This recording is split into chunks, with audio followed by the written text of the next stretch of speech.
La. La la la la la la la la. La. La la la la la la la la la. La.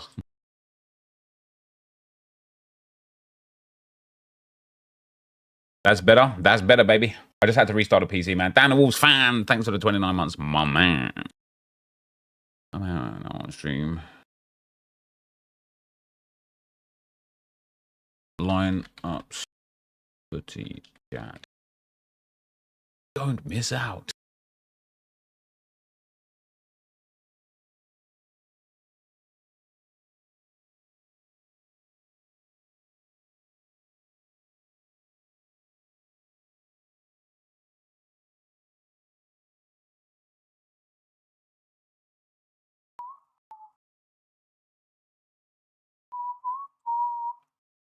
You don't have to worry about what they say.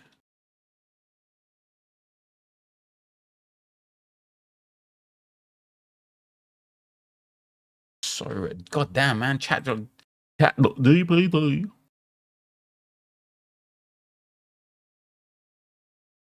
All right, much better now. Much better now. Welcome back now. Welcome back now. Much better now. Much better now.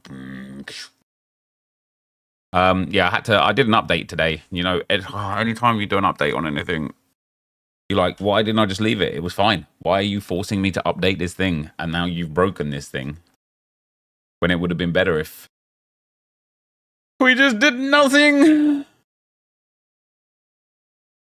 But now we are here. What's up, Channy Power? Your podium at gas at the moment. I saw. I actually used your I was talking to Josh this morning a little bit about you know, his so rare and stuff. And I'm like, look at you last game week, hit like 2 big players.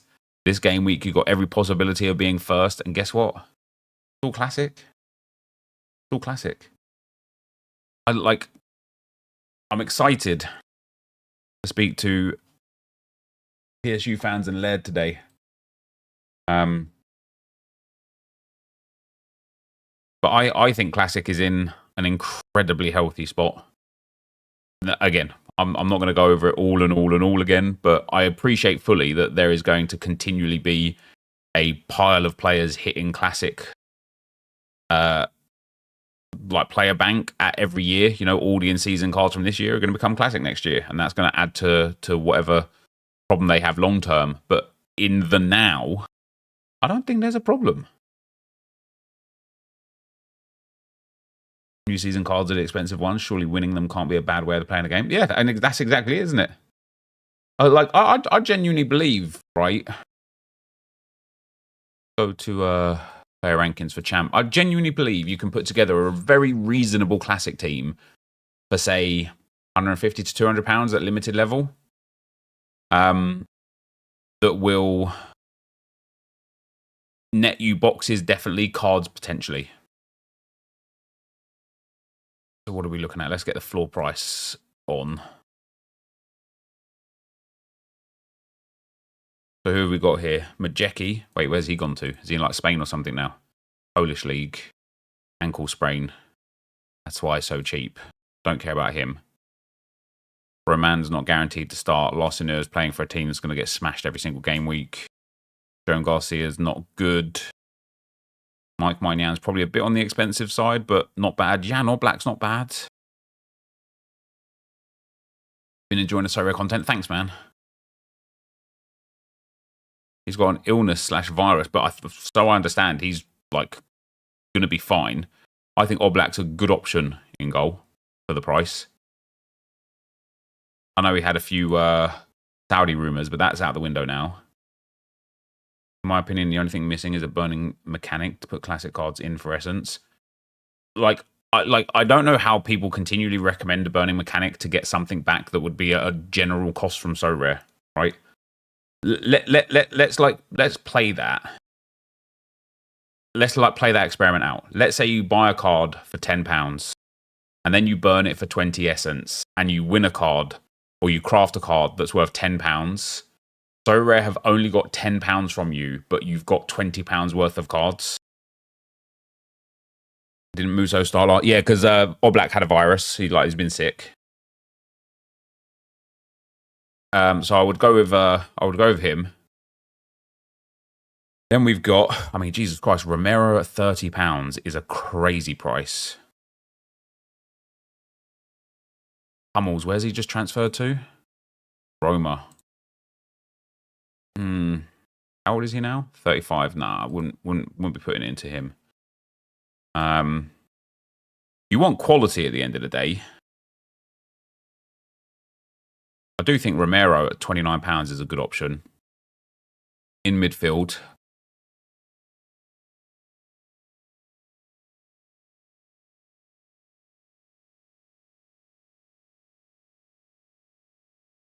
And how Fabian Ruiz isn't starting for PSG. I think he was like rumoured to leave, wasn't he?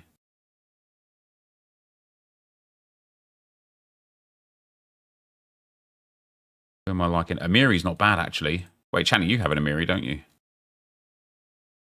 Amiri's just one of those names that's not pretty, but look at his scores. Like, this all Bundesliga. Really good AA, really good AA.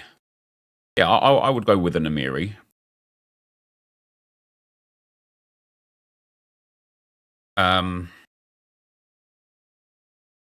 Lookman. Is he injured? Or is he just struggling to get into the team? That's a bit mad, isn't it? I won't go for him anyway. He doesn't have those peaks that you want. Rafinha I would go with. And Kramaric as well. We put Kramaric just to Hoffenheim. Jeez. Again, all the sets. Lookman was set to leave, was he? And so when we look at these five, classic, right? 35 for Oblak.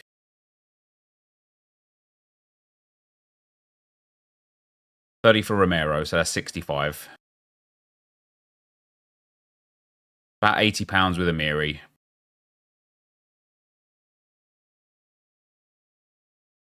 £115 with Rafinha. About 130-ish. What I would say is, like, with a budget of like £150, you could buy all five of these players and some other pieces from each collection to get 3% collection bonus. Maybe you'd want like a 6th player or a 7th player just in case. So maybe you want to like look at a budget of say £200. Could you get better cards? Potentially so. Yeah, I've spent like not long looking at these players, but is there going to be game weeks where they don't all play games together? Very potentially, especially with the Bundesliga having one less team. What if somebody gets injured? What if somebody gets suspended? Yes, you're going to have to fill in that gap. But with a team like that, you would consistently hit enough points to farm boxes, or not, but like collect boxes regularly and cards regularly.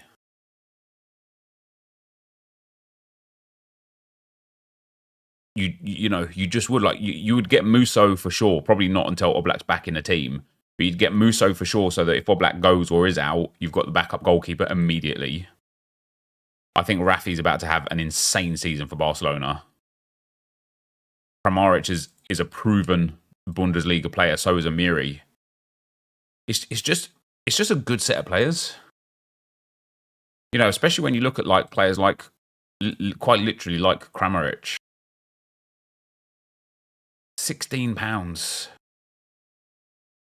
is mad.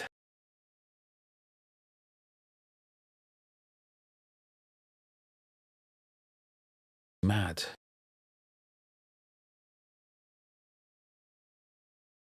Ekitik is the striker to watch this season. Revo, thanks for the Prime, man. And JP Tax, thanks for the Prime. Nelson, thanks for the 20 months, brother. Loving the Serie content. I hopefully see more of it over the next 12 months from yourself. I sold all my classic MLS cards to build in-season Prem. Fingers crossed. Congrats. Nice. What's up, Julie? How you doing?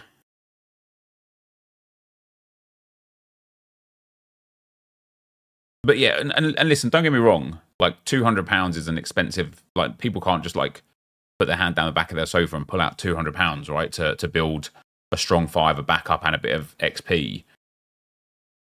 But let's have a look at some of the lineups that are actually in Easier to do on Sorare, isn't it? Actually, in the situation. For Liverpool lineup with Salah, Trent, Alisson, hoping to get some in-season champ cards. That was international. We want to go back to here. Let's go to champion.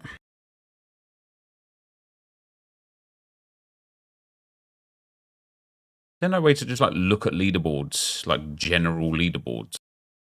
You have to have entered into a tournament to see a leaderboard.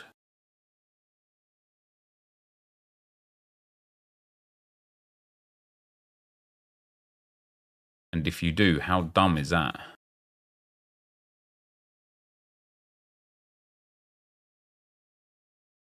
Wonders. Here you go, champion. Sorare data. It's just easier to see the who the people are on Sorare, funnily enough. First of all, like so something I just want to address real quick as well that I see all the time on my Discord, in like every time I'm watching like somebody like make Sorare content on Twitter and stuff, is, oh my god, so many participants. Yeah, there's a lot of participants. 7,257 people here in Division 5. God damn. You guys can't see the points tally underneath my face cam. How many points do you think it was needed to get promoted?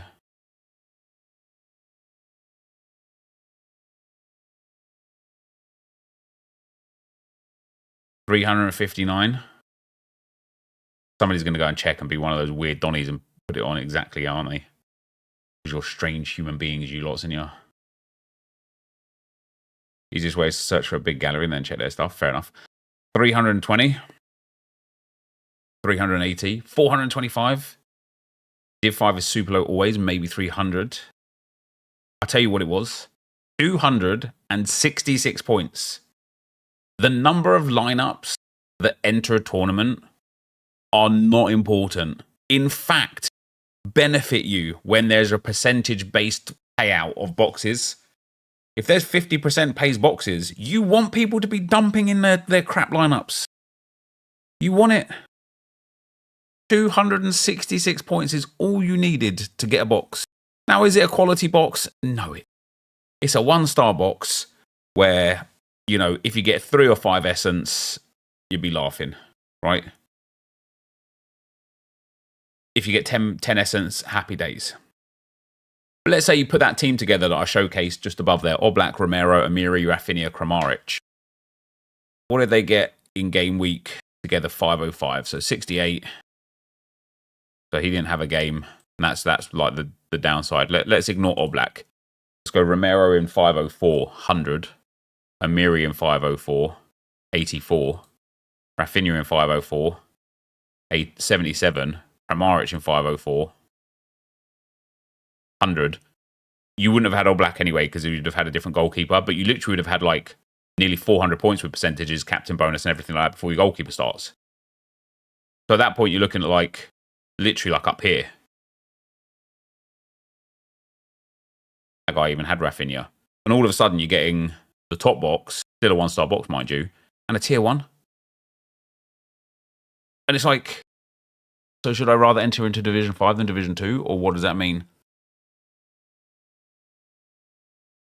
It's really, really, really, really interesting right now. I honestly think the division you should be gearing towards should be relative to the quality that you believe your lineup genuinely has. If you think your lineup can actually win, like let's not say win first place, because I think you need a lot of luck for first place. But let's say, do you think your lineup can regularly hit 450 points? Because I think 450 points getting you a 5-star box, you know, you've got a really good chance of lots of essence and a tier 2 card. I think that's a good objective to hit for. If you're sitting there saying, yeah, I reckon my team can consistently hit 450 points. When I say consistently, I don't mean every single week. I mean, you know, can you see like situations based on who you've got where 450 points with a 100-point captain, for example, would be there. So obviously, when you look at 100-point captain, you now only need 300 points, right? Between the other 4 players. Let's just presume that your goalkeeper is going to get 60 of those points with a clean sheet and no AA. Now you need 240 points. So from your other 3 players, can you get 80 points after bonuses per player on any given game week? If you feel like the answer to that is yes, be in Division 1. Because those game weeks where you really pop off, you're going up, you're getting insane rewards. What's up, Quiddy Pal? Those game weeks where you kind of just hit your status quo, you're maybe like going somewhere between a tier 2 and a tier 4, but you're getting that 5-star box. And again, I'm not saying this game is perfect. I'm not saying Classic is perfect. I think level ups need to be removed from Classic boxes as a matter of urgency. And instead of having level ups in a 5-star box, level up should be assigned based on a points tally. You hit 250 points, you get a level up. If you hit 350 points, you get 2 level ups. If you hit 450 points, you get 3 level ups. That's all it needs to be. Have it as a side game within the game, right? If, however, you look at your team and you think, 400 is probably closer to being a good score that you can hit regularly and reasonably, I think that the important thing would just be go through the divisions and be like, what would 400 points generally get me? 400 points in here will get me a tier 5 in a box. Now, it's only a 4-star box. So, you're lessening your chance of essence, whereas in Division 1, 400 points would have got you a 5-star box. What would you prefer? If you want an example of entrance not being a factor, in terms of difficulty, check Challenger Division 5 this game week. Let's have a look.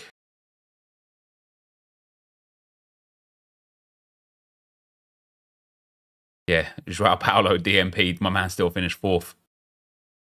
How many entrants were there? 6,000 cards.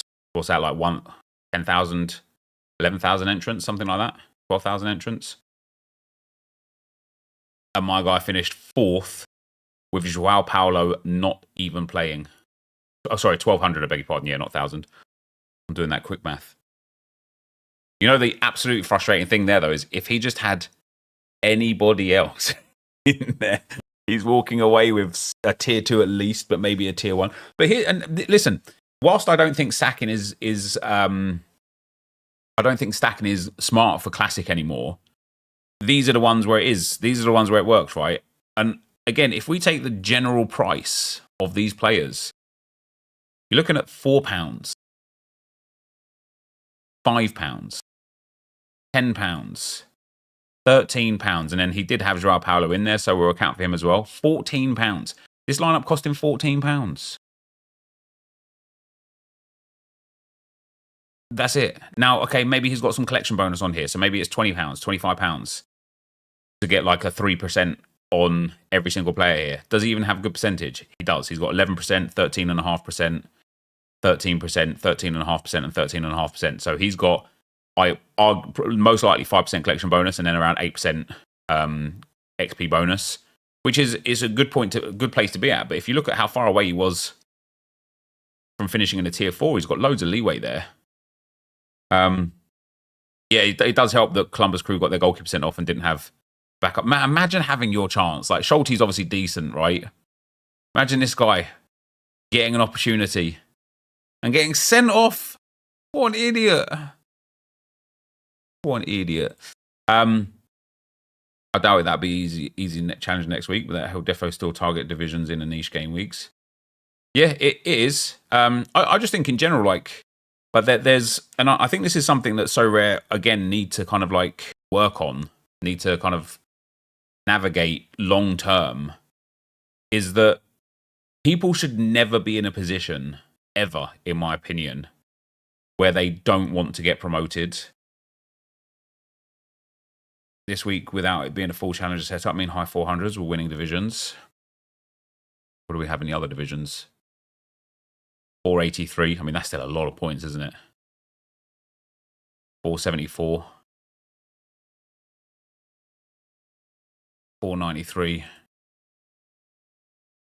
then 500 in Division 1. Jesus Christ. This guy got the same... No, he hasn't.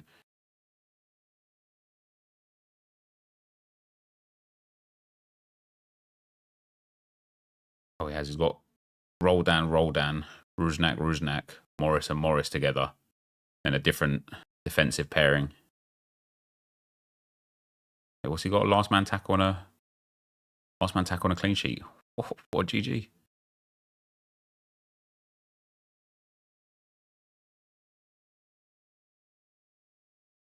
This is in season for 92 quid. Nice, isn't it? People don't know how to play Challenger when PSV don't play. I think in season stacks or pairs, split stacks are paramount. I think in Classic, just picking the best players, and I know it sounds like, oh yeah, that's easy, but having quality gives you quality returns, and I think Channy said above a little bit there as well. The most important thing right now is to have a 90 to 100 point capable players and captaining them. At least that's how my wins have come lately, and that's exactly it. And I've got a lineup this week that is going to amount to absolutely nothing, and it's so painful. And then I've got a lineup that will amount to nothing that's painful for a different reason, and I'll take you through them. This lineup is one of the most painful things I could ever see, because Declan Rice at 100 points is in a lineup full of absolute bums.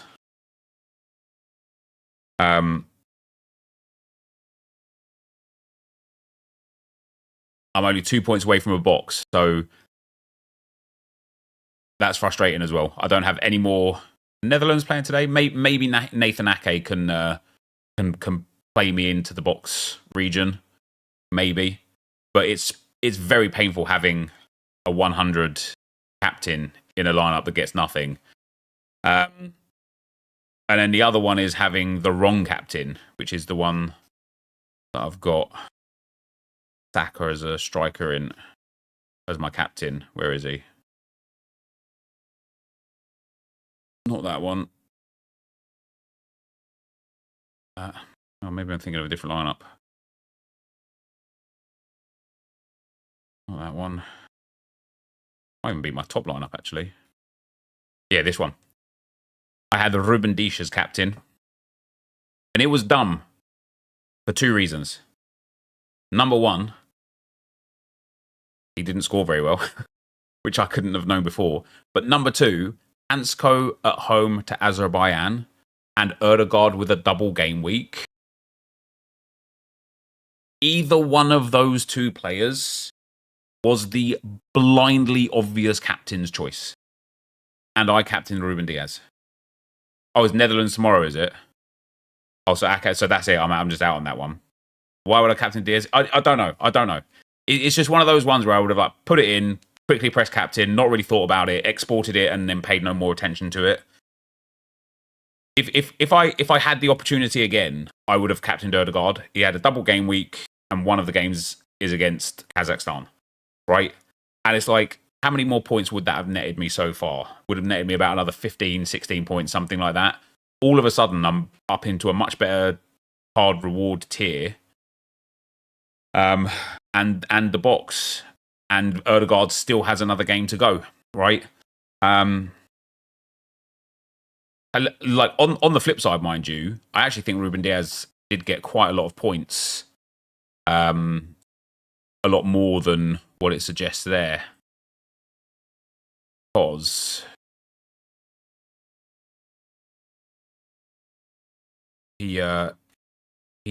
I've somehow escaped a booking. Even though, yeah, see, there you go. He actually finished on 61, 62 points. He should have been booked for one of his fouls. And I was sitting there going, come on, ref, fucking get your card out, man. Get it out. Come on, man. And it would have been nice because now all of a sudden, now he's like on 75 points as captain. And that's all right, right? That's all right. But yeah, Erdegaard was the obvious captain choice. And choosing Ruben Dias, in theory, like in another timeline, we're sitting here and he A, did get booked for that tackle, and then B, didn't concede a goal to Scotland, and he's sitting here on 100 points, and I'm sitting there going, oh man, look at me, what a G. But I had Erdegaard double game week, I selected Ruben Dias, I'm quirky, I'm smart, look how good I am. But the truth is it was just a bad decision. It's just a bad decision. And it's those suboptimal decisions that we make on a continuous basis that lead quicker to people being frustrated with the platform and its issues rather than taking responsibility for their own mistakes that they made. And even when looking at my lineups, specifically the in-season ones here, I look at these and I continue to look at them. And now I had the opportunity to put lots of players who had double game weeks in the same team. I didn't want to do that because I actually don't think that's too wise in a situation like this, because there's going to be so many rotations and things like that. I just don't think it was smart.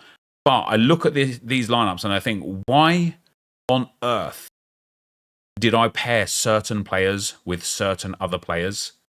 Right? I can't for the life of me understand why, for example, I didn't have a different Alisson in instead of Diogo Costa. Actually, Diogo Costa's decent. Raya I kind of had to have in because I needed his in-season, but I could have got De Bruyne out, but De Bruyne's captain, he's done well. But like, surely I should be putting the guys that have the easier matchups in the same lineup, right? Rather than just trying to fit 3 lineups in. I don't know. It's easy in hindsight. So good news is, well, hopeful good news anyway, we're currently in cash rewards for this lineup here. And we've still got Haaland to go against Austria. I'm just, hopeful that he can get a couple of goals and push me up by an extra 30, 40 points, which would take me to like sort of 460, a couple of goals, 30, 40 points, take me to about 460 or so, which could, maybe I can get up here. Maybe I can get into this sort of top 20 situation. If, and I don't think this will happen because Austria are no mugs, but if Haaland and Ødegaard both absolutely go off, there's every possibility I can get like a really good return, but I'm sure other people have got other cards in their lineups as well that are going to push these points right up. So what I wanted to do, hindsight is a wonderful thing. It is. And if you do take it on board, it makes sense. And so one of the reasons why I wanted to kind of like look at lineup opportunities today for this upcoming weekend is because I keep fighting with myself. And what it comes down to is an in-season versus a classic. I don't know if I like this. This is going to be my primary lineup, right? Trent and Alisson makes loads of sense at home to Nottingham Forest. Rodri and Haaland makes loads of sense at home to Brentford. Do I want to put De Bruyne in there? Select your target special weekly for Essence. Yeah, wouldn't that be sick? That'd be a lot of fun. Oh, wait, is that just popped out now, has it?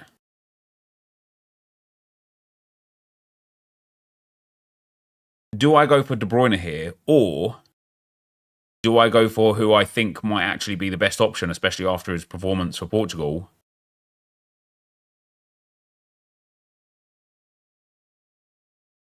And put in Bruno Fernandes away to Southampton. And when I look at Bruno Fernandes in the team, I just can't. I'm like, nah, I can't play 5 in seasons.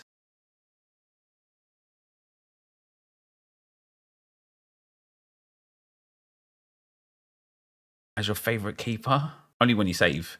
Only when you press the buttons to save. Only when you're not looking at like porn or whatever you're looking on the side. Tell you Trent and Alisson will absolutely point score against this week. I think you need to pick your best 5. This is one of those situations, though, Josh, where I actually don't know who's better. De Bruyne at home to Brentford has got as 100 points written over it as Bruno away to Southampton has. As Sorare actually released a post for it, have they?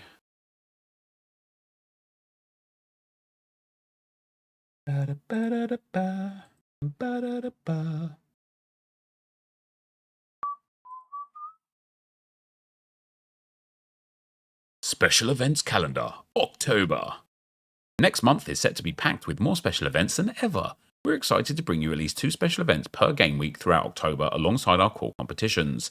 This will be our biggest month ever for special events with over $200,000 in total cash prizes up for grabs on top of the prizes available in our core competitions. This says to me that they are ahead of budget in terms of like the fact that the prize pool for the year was $15 million and this is an extra $200,000. Be among the best and you'll be rewarded. We will ensure that the top 10% of participants are rewarded in every special event. And so the other thing is, guys, if there's multi-entry, and I know what people, this is kind of where I was going with the point I was making earlier. When people see like 15,000 lineups in a competition, they're like, oh my God, this is going to be so hard. If you just go and put in your 2 dead lineups, right? You've now added 2 lineups to the pool, dragging down the actual qualifiable lineups within that 10%. It's just smart. Just put crap in there. Just put anything you can to add an extra lineup, even if it's got literally 0 chance of winning.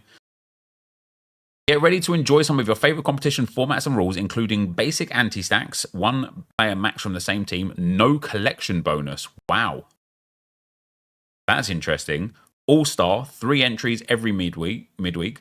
Select your target, set your points target, and win the associated amount of essence if you reach it, and many more. We've heard your feedback. In October, European and international nights will be celebrated with both in-season and classic events.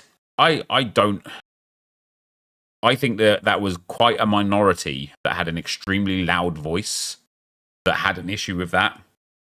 I just don't think it was like they had really good classic tournaments during these weeks. They're, really good prizes like the fighting thing this week is classic and it gives really good rewards. The one last week, the one where it was like, what was it last week? Where the tackle one, it was classic and it gave really good rewards.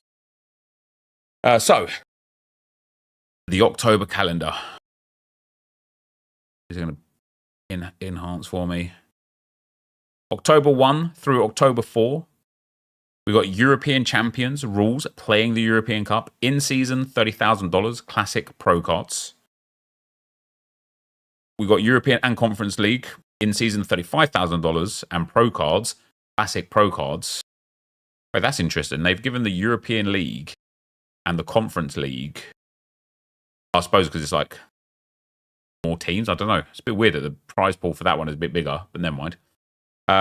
October 1 through 4, All-Star Global for pro cards.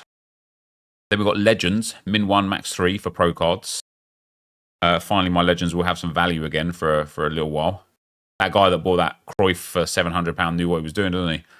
We've got basic anti-stacks, no collection bonus, global 1 player max pro cards, Austrian Bundesliga players only for $25,000.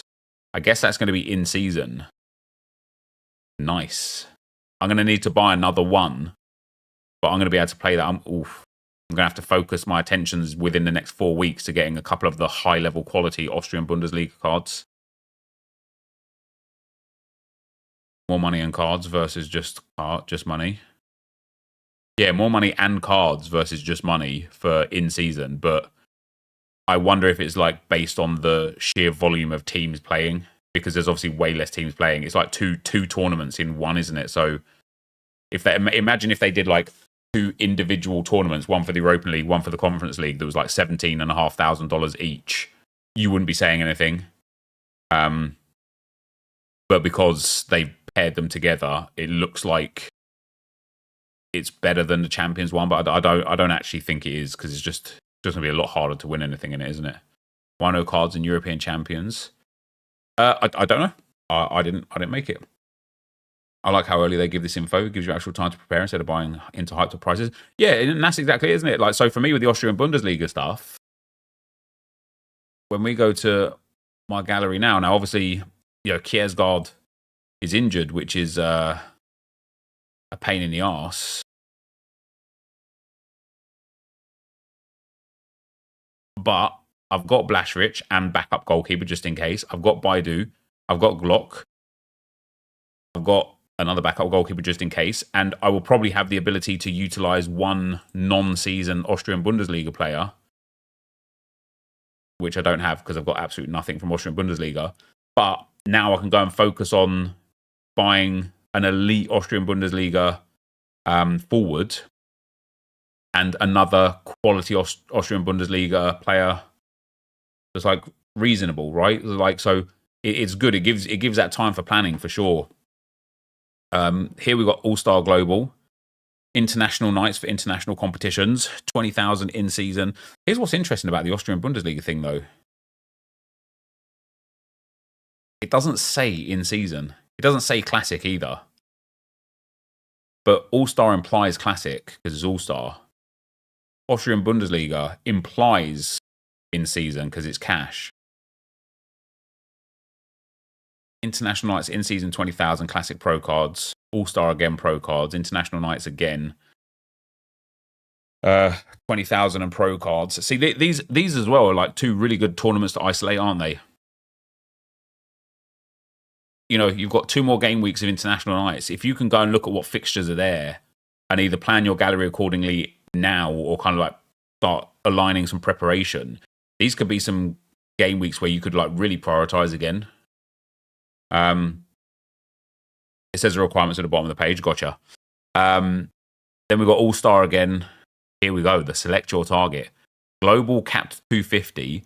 Select your points target to hit the reward.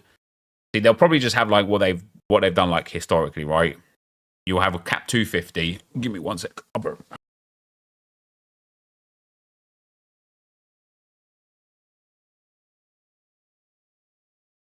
They'll have the cap 250. And then what will it be? Probably like 300 points, 340, like 380, something like that. You only need 3 in season, Rico Mandu. Oh, fantastic. We've got a specialist, global, max 1 players with L15 above 60. Minimum 2 players with L15 under 50.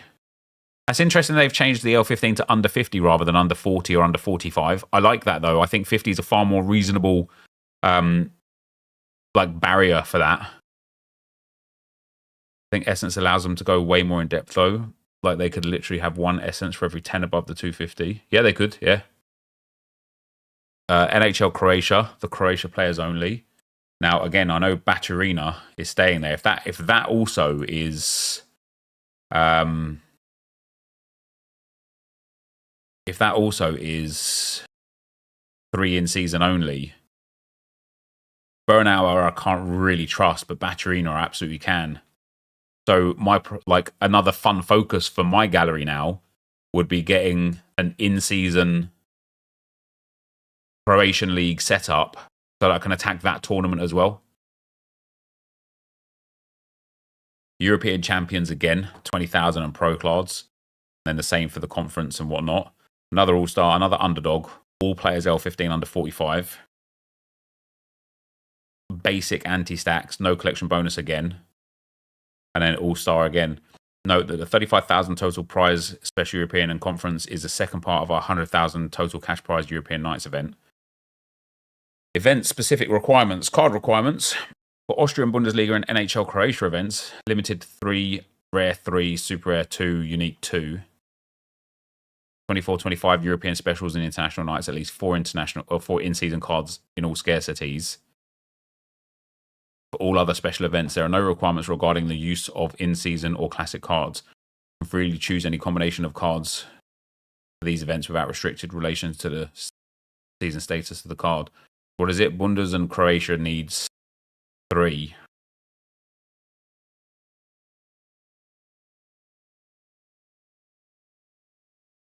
They're the only implied cash tournaments anyway that doesn't state. Multi-entry. You can enter a maximum of 1 lineup in the select your target special. In every other special, you can enter up to 3 lineups.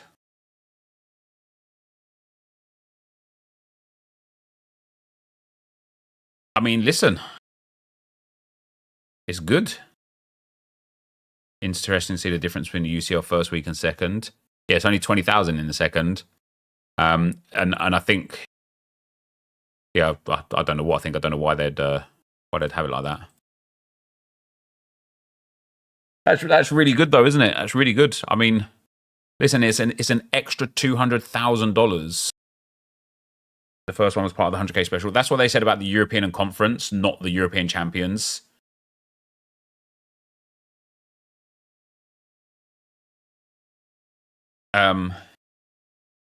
That's that. I mean, that is a lot of good tournaments, though, isn't it?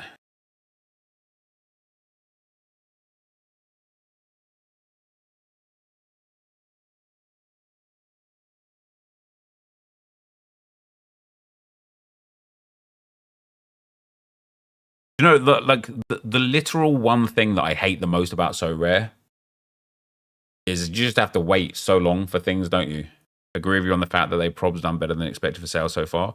Yeah, because an extra $200,000 for 1 month calendar, that's massive. Like if you think a 15 million prize pool over 12 months is like what, $1.3 million per month, like given for prizes. So they've added like an extra 15% on top for the prizes here. Like that's just really good. Like it's really good. And again, it makes me wonder how the fuck in-season cards can be so cheap, and how the hell people can think Classic is dead when you can win in-season cards to play in these tournaments, and how many tournaments here have Classic. Like, oh man, Sorarez just, they have issues long term. I know they do. They've got some things that they need to iron out. Sorarez just in such a good place. In such a good place.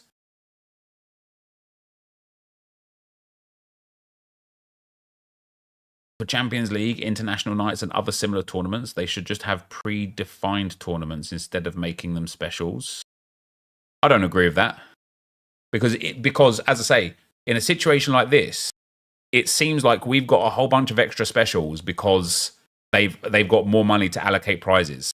Imagine if they just predetermined them already, and then we've got less prizes because it's already been determined what we're going to get.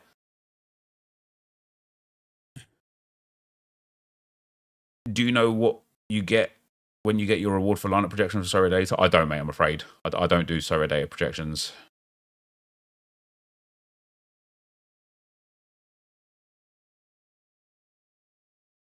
Do you think this will be the game week where we can actually see our 24, 25 cards? Like, I think the bar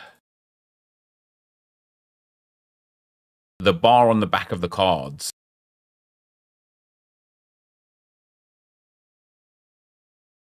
is almost at the top now, isn't it?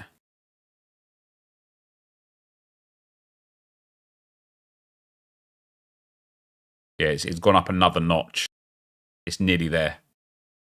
Nicholas said the reveal this week, and I don't imagine they'll do it in the middle of the game week. When does the game week end? When is the next game week? Yeah, so it'll be some point. If it's this week, it'll be probably before Friday, I'd say. Why are you there? What is the keeper doing? Oh.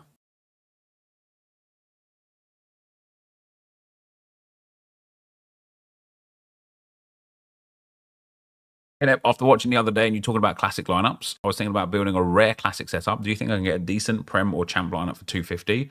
Or do I need to up my budget or move into different? For classic, I don't think you'd get a good lineup for 250.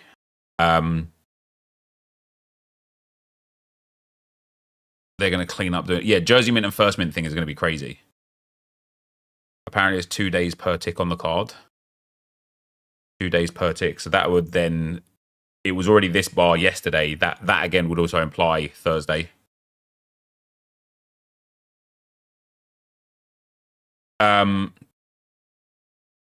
Like the thing, Aaron, with £250. So I kind of like looked at a Champion Limited team earlier, and we came to about £150 budget for a really good classic limited team. You wouldn't be able to get that for that sort of price at rare. You know, although rares are actually a good value at the moment. Yeah, rare. If you want rare, if you want a rare team just in general, you're probably better off looking at challenger or contender, but more specifically contender. Because you know you're just going to really have to struggle hard against the challenger elite cards that people have already got. I know this is my first year doing so rare. I've noticed the majority of prices have gone down since launch. Will they continue to do this throughout the season? Yes. They might spike for other like special events or tournaments and things like that. And also, like, two things to do with the market right now, from what I understand, is when I look at the auctions, there's almost no auctions available. They've actually just put these two up. Wow, Super Rare and Mbappe is interesting. But like even for Arsenal, there's almost no auctions available. They're all expiring real soon. which makes me think it's because the card reveal is coming. Like, something's coming or something's happening because they're running out of auctions right now a lot. But also, like, during international breaks, generally speaking, people aren't interested in buying the cards because they don't have teams to play, and when they're not actively playing on the site, they're not looking at like what they can buy. So, historically on So Rare during international windows and off season, like it dips quite a lot. To be fair, this happened last week. Oh, did it? Oh, fair enough. I just haven't paid attention to it enough, really. Yeah, if I were to play rare with £250, I would look at contender in season probably. But I personally think you're better off targeting limited champion. Assuming that there's only 3 Atleti limiteds on auction last Monday. What's up, Jordan Powell? It's because they were only releasing cards who are playing. Tomiyasu makes that wrong, I guess. Apparently, Tomiyasu's like making good progress on his injury, though. Yeah, Nicholas replied to a tweet saying his teaser for tomorrow, it has nothing to do with cards being released.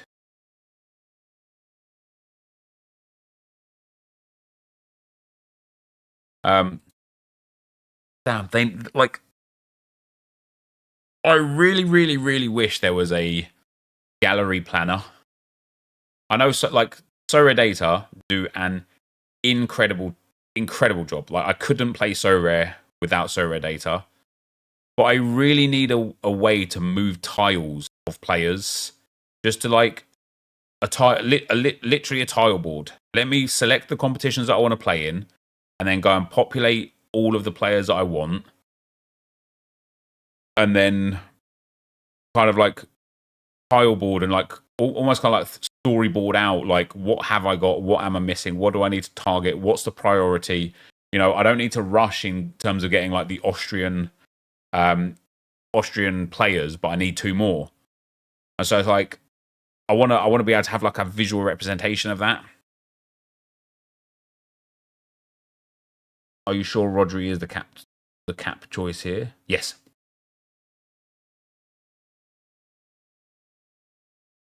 But still, premium scorers have gone up while international break. Yeah, to a degree.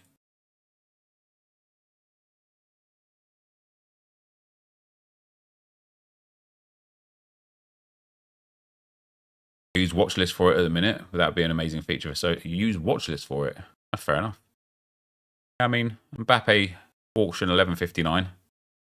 I paid 12.64. Don't get me wrong. I'm like, the price is very stable, but it has gone down a little bit.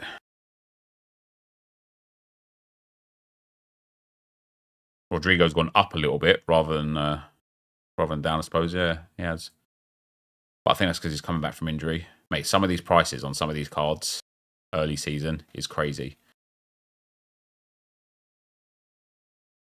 There's a spike in limiteds at the moment.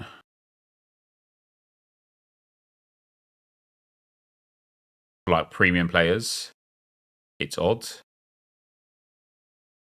Do you know what it like just genuinely might be? Like, and like, call me crazy for saying this. Faith in the platform. Like, could it be?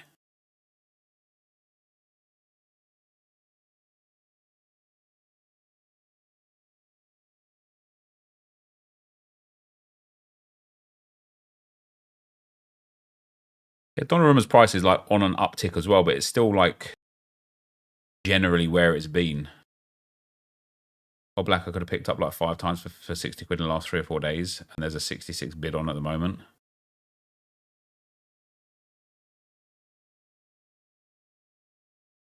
See, with Donnarumma, I think a lot of his price will be built into the fact that he hasn't made an error that led to goal this season.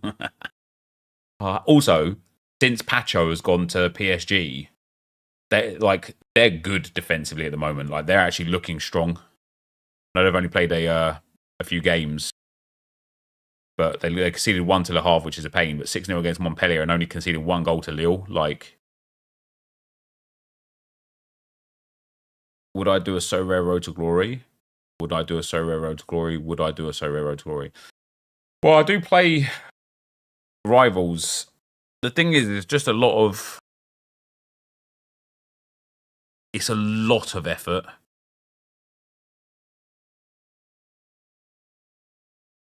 So I don't know. Oh, Black's due to play tonight, yeah. Pacho, Nuno Mendes, and Hakimi all score well too. Yeah, Hakimi's in a real purple patch, but I bought his rare like a little while ago for I feel like it was about 500 quid, and now it feels like it's worth nothing again. Yeah, £540, and he's now worth like, you know, £127. And obviously for Morocco, who was doing well, and that's what kind of worries me right now is that he had his season at PSG. Their season went deep. Then he went and played through July and August as well. Now he's straight back into playing. Like, I have a feeling like I'm just like he's due a rest or like a drop in form or something. So I think Pacho 100% star all season. I mean, based on the way he's playing,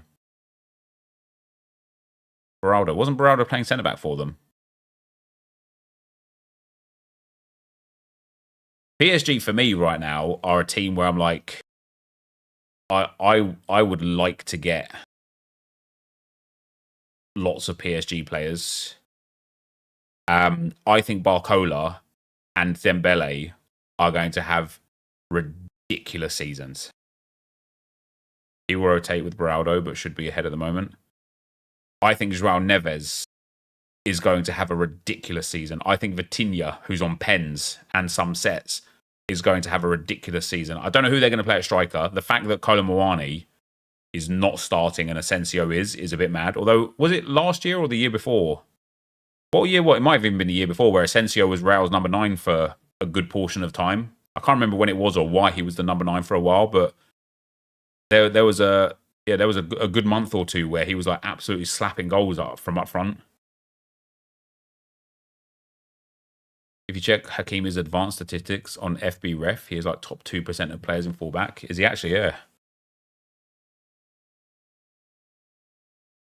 Stevie, thanks for the 16 months, man. Another month just waiting on ASC 25 now. Indeed.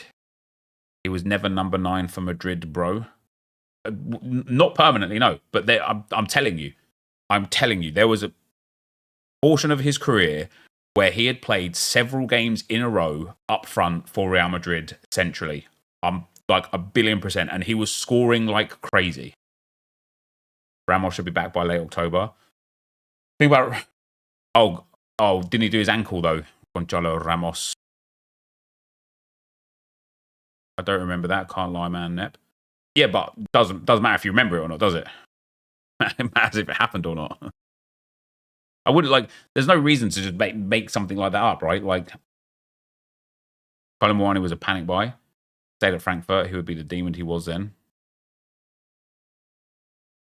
Who have PSG got in Champions League? Have a look. Oh, are those... They got Girona, Arsenal, PSV, damn, Atletico,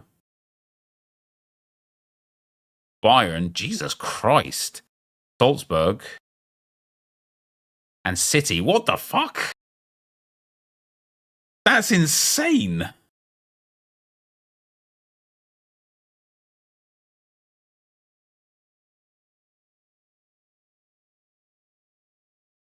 Look, I want to go and look at Asensio.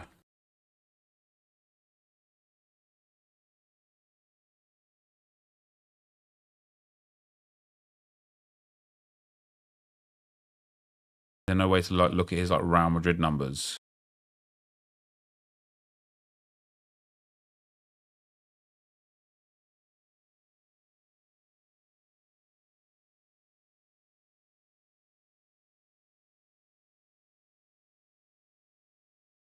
It would have been one of these two seasons here.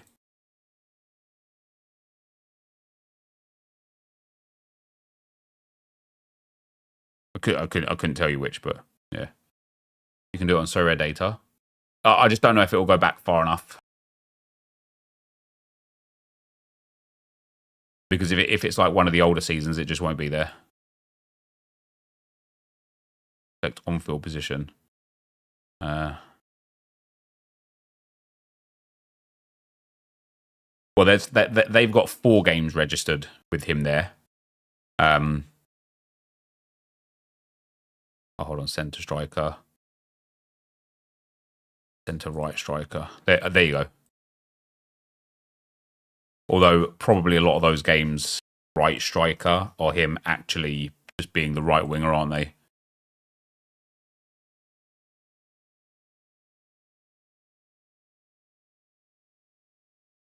Yeah, it's not like clear. It's not clear.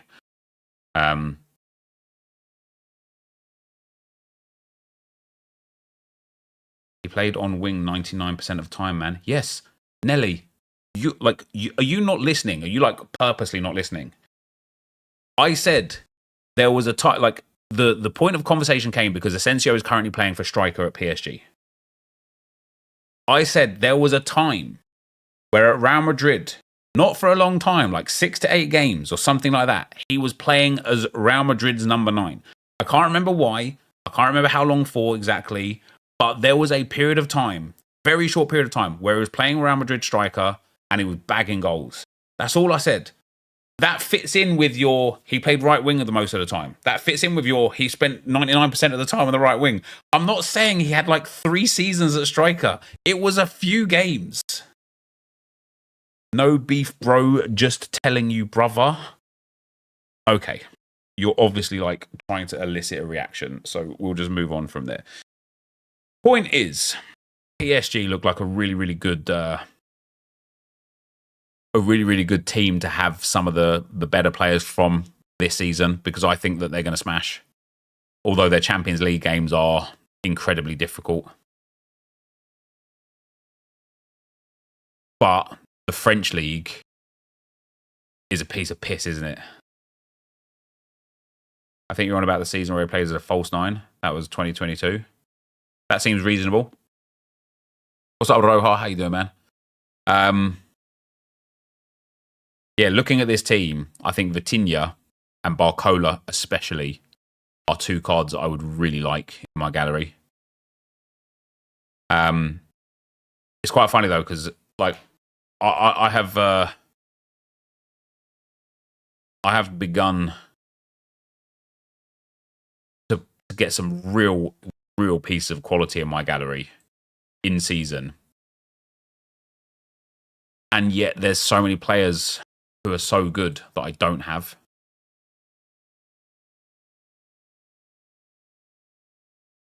League One is just so dead. They will score, but not very high scores since they rotate a lot. Shame League One isn't specific. Yeah, that'd be quite mad, wouldn't it? They're saying Gabby Jesus is back for North London derby. Would you see Havertz at 8th and Jorginho? I don't think Gabriel Jesus will start in the North London derby. I know he's like fit or whatever. I personally believe we'll line up with Raya, Timber, Gabriel, Saliba, White, Trossard, Partey, Erdegaard, Martinelli, Havertz, Saka. That's how I think we'll start. Rodri finally back for the Brentford game then. Well, he played against Switzerland for like 60 minutes last night.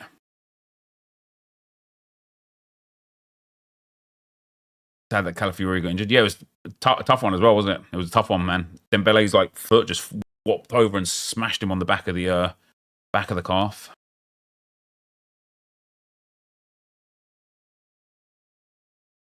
I think Timber plays next to Partey with Calafiori at left back. Calafiori will very unlikely be playing.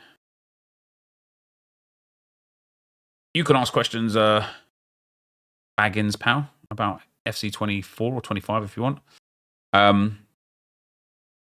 But yeah, like last season, I think Georgie over Trossard. We just don't need 2 players that play in a similar role. Like, for example, like the thing I could see is Jorginho starts and plays number 6, and Partey plays as number 8, because Partey has the ability to progressively pass and to carry the ball. So it's very possible that happens. But I don't know if you remember, like last season, especially whilst we were kind of like figuring out who plays where and who's best for what situation. But Trossard played number 8 for us quite a lot last season. He's really. In fact, I can't remember who he scored against playing in that number 8 role. He scored a banger from the edge of the box against someone. It might have been Spurs. I just think Trossard makes sense to have in that role. He doesn't quite have the defensive capabilities that Rice has, but Martinelli tracks back really, really, really well, and so I think I definitely think they could work well together on the field. Partey been looking a bit shaky lately. Hope he comes good. Okay, Nelly, you are 100% trolling with every comment that you make. Partey has arguably been Arsenal's best midfielder so far this season. Isn't that young kid a midfielder? Yeah, Nwaneri. He is, but he's more like Odegaard sort of profile.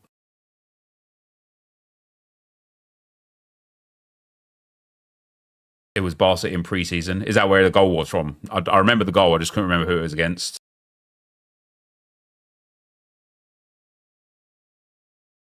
Yeah, I think Jorginho and Partey are just too slow. That's why it's defo Partey recently. I think even just like watching the way we play, it's taken, like, Rice hasn't been very good at all this season so far.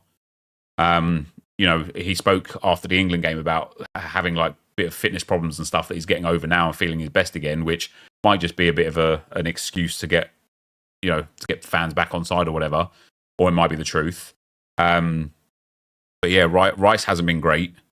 Odegaard's been good, not great. I think Partey, a few little lapses and giving the ball away and stuff, but listen, that happens to every midfielder in every game.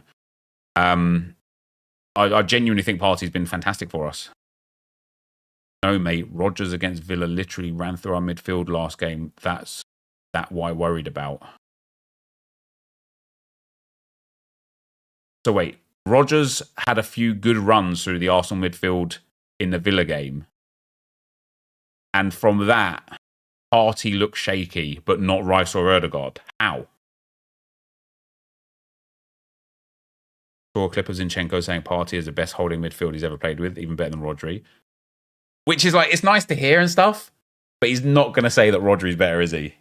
He's not going to... Like, if you ask Zinchenko now who's the best manager you've ever played under, he'd say Arteta.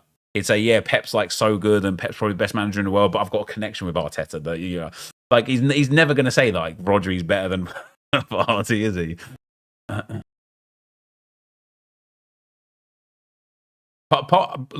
Listen, Partey's range of passing is so good. It's really weird again. Like, and I'm so glad that Partey's starting. Let's get it started in here. I'm so glad that Partey's starting every game at the moment because, and this is where like a lot of people wouldn't have, but I watched Atletico Madrid a lot when Partey was playing for them. Well, maybe a lot of you guys would have done as well. I'm not telling you what you did or didn't watch, but because like football, like Spanish football, just used to always be on Sky Sports. And so, Barcelona, Real Madrid, Atletico Madrid, I would just always watch. Thomas Partey in that Atletico Madrid team was insane, man. Like, when we got linked to buying him, I couldn't believe it. I was like, oh my God, what a player we're getting. And it's like, he was one of those like under the radar kind of players. We didn't pay too much for him. If I remember correctly, it was like 30 million or so. Ooh, hello?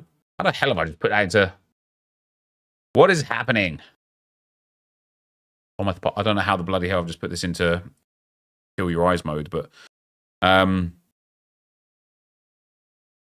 even say his transfer there, does it? How much was it for? Yeah, flashbang, man. I've got to turn the screen off. However much it was for, 45 million was it? There's two things that has issues that like dark clouds that Partey has hanging over his head right now. The first one is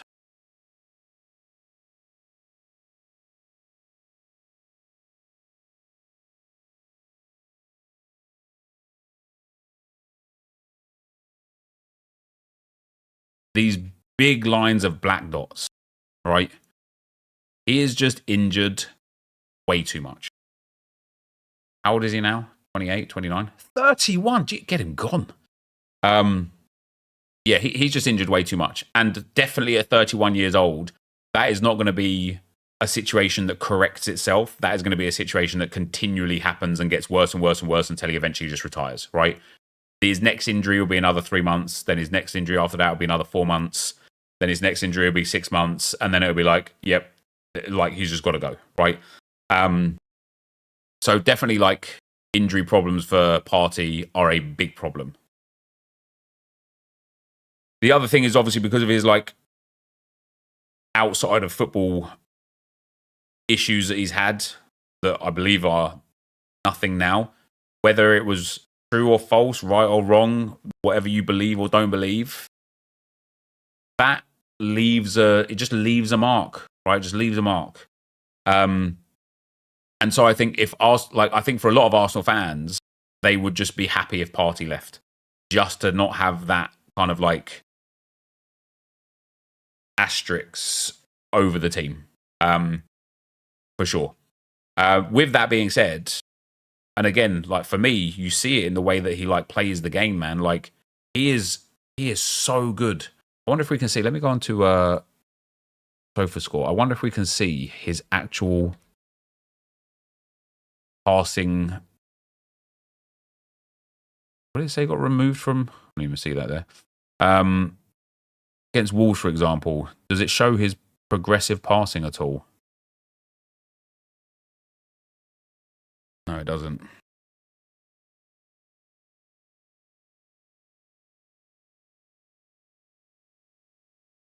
I'd love to like show like where his passing is. His goal against Spurs was mad, wasn't it? That like power shot from the top of the box, quite similar actually to the goal we scored against Villa. It was just the one against Villa was obviously along the floor and maybe a bit closer, not as powerful, but yeah, it was. No. No. It was it was a nice goal. Thoughts on the classic comps for Europe? Yeah, very good. I like them a lot. I like them a lot.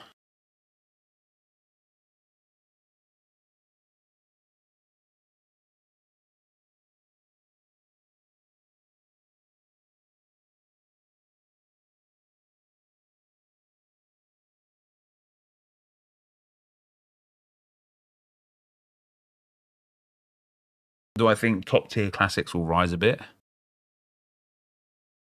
Yeah. Thing is, there's hardly any Partey/Rodri players around. Big miss once he goes. Yeah. Football in general is changing though, isn't it? Use who scored and view their chalkboard, Nep. Who scored?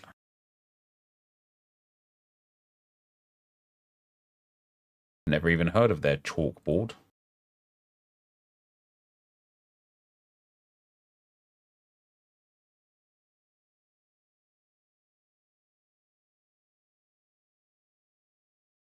Where do I see their chalkboard? Do I have to sign in for it? Sign up for it?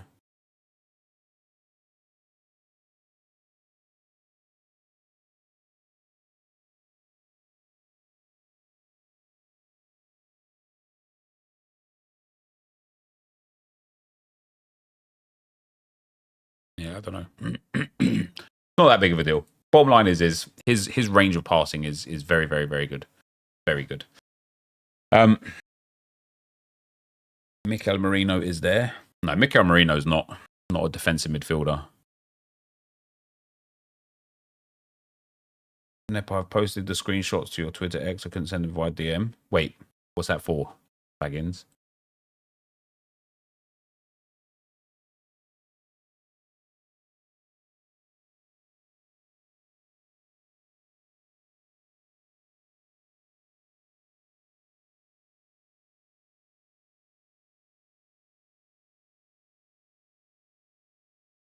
I don't see anything there. Maybe it'll come through in a second.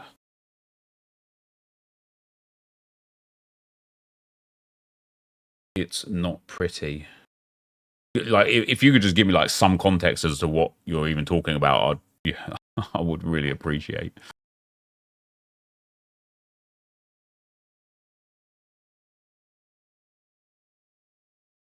Yeah, if you're trying to learn so rare right now, I definitely would play Rivals. Rivals is interesting. I won 2 boxes yesterday for the daily boxes. I got 3 essence and 5 tickets, which was quite nice. It will get auto modded. Then how am I supposed to see it? What, like, Baggins, just give us an understanding of what you're actually talking about. Because at the moment, you're not saying anything. You're just using words.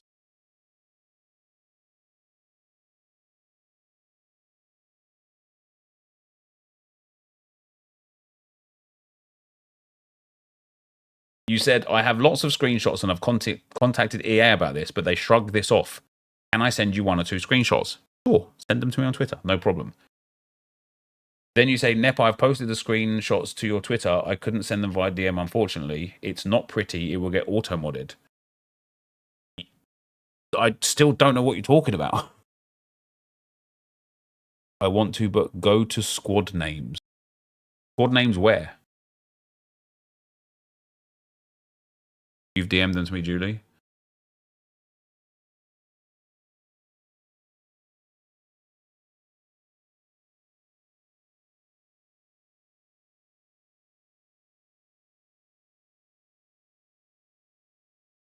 So you've made squad names, and then you're upset that EA aren't banning. You can name your squad Black Lives, Black Privilege, and Black Pride, and they will get allowed, but change it to white and it will get banned. Okay. The optics obviously are because of a lot of things that are happening in the world. You're literally going out of your way to try and find issues that just don't exist. Like you literally wake up in the morning and you like go and smack your gas pipe to make it leak, so you can phone your gas company and say, "Hey, my gas pipe's leaking. Why won't you come and fix it?" Like you are literally creating a problem out of nothing. I don't understand. The fact that you thought to even attempt to make those names and then change the words, like, you can't even type the name Japan because Jap is banned. Okay.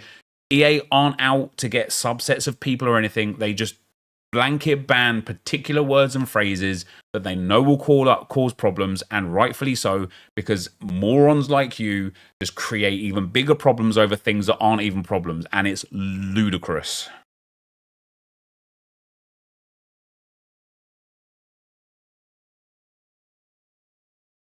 I agree with them banning it, bro. So then what's your problem? I don't even care what your problem is. We're talking so rare. Name is Dildo. It is. You alright, mate? Yeah. Oh my gosh, you got them all? Thanks, buddy. How many can I take? 5. Oh, do I want 5? I'll take 5. Should I go for some big 5 or some little 5? Big 5, alright. How about I just take like a little thing? There's 3. There's 4. Oh, I thought I got 5 there, but I didn't, did I? There's 5. Do you want to say hello to stream? No? Okay. Thanks, buddy. Can you put the lid on top and then carry it from underneath? Because it's quite heavy, isn't it? Yeah, but then I can't down. Do you want me to come and let you out, do you? Right, come on. You hold it from underneath. I do. Yeah, it's quite hard, wasn't it? I didn't even make No. No, you couldn't, could you?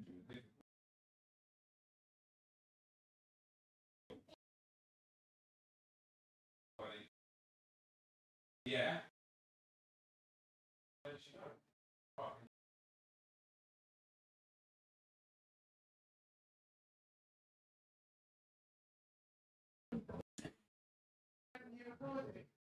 Streaming. Why? Well, tell me about it then.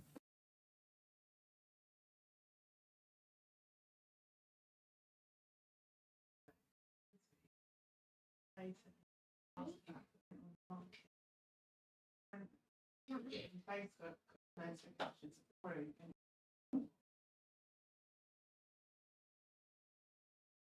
And yesterday, another one.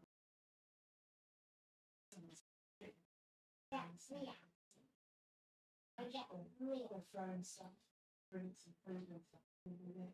I'm like, I just don't even go there anymore. So I just rang them to see what they would list it as a sale.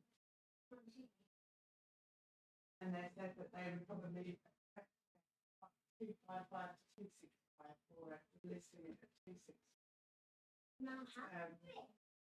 That she had a previous, so there's not many two beds in that one. She had a previous one under offer and about to go through, but then the owner decided to keep it and rent it longer. Okay. She said, their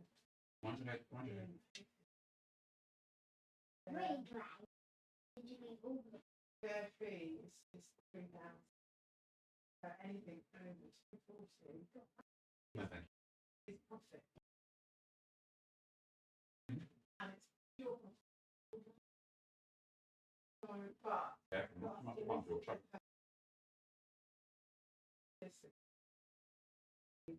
We need to both go down there with our IDs checked. But she said she could get it listed within the next few days, especially we've already got photos. It would be pretty quick. It's a 16-week commitment. We're not at home another estate agent. Okay. They were really quite aggressive. Yeah. We bought from them. Yeah. Are you comfortable with that? No, that's fine.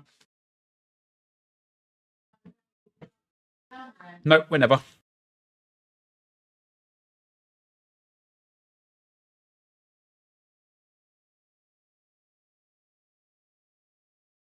I think, Dildo, you're just doing this thing that seems to be popular online right now, called rage baiting.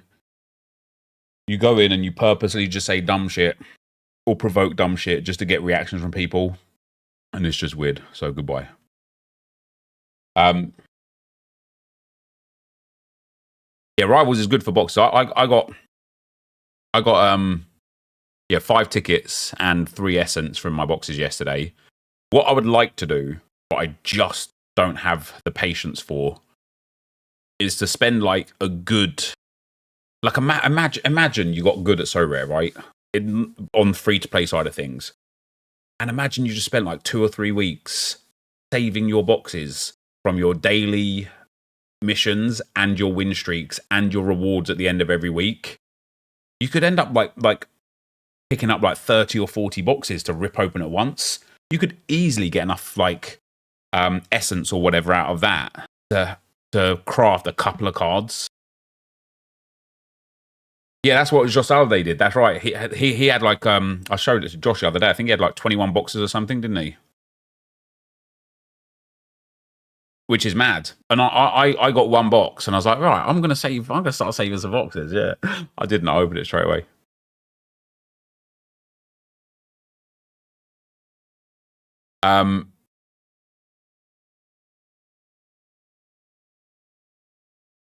Next signing on the list. Yeah, it's difficult. I think for me, the next thing I need to do is pick up a Bundesliga. An Austrian Bundesliga. Couple of players. But what I wanted to do, as I say, is like kind of start building in my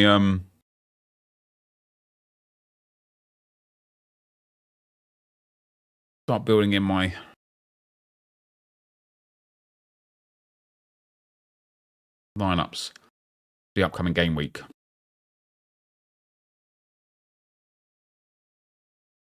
Difficult, isn't it, for this week? Because, like I say, like I don't know what to do. Is Rodri going to start? He should. If he started for Spain, can you save daily mission boxes? Yeah.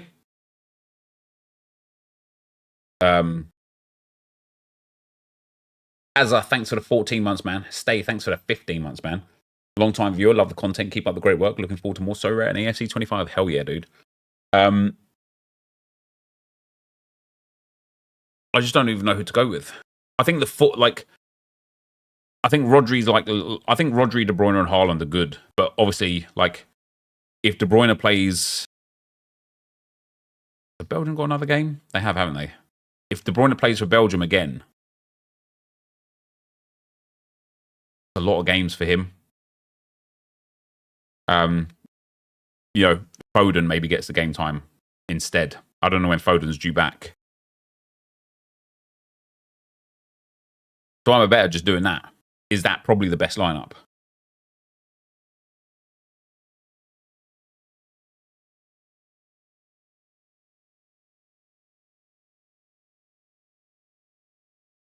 The South American outfield players are going to be risky since they play so late.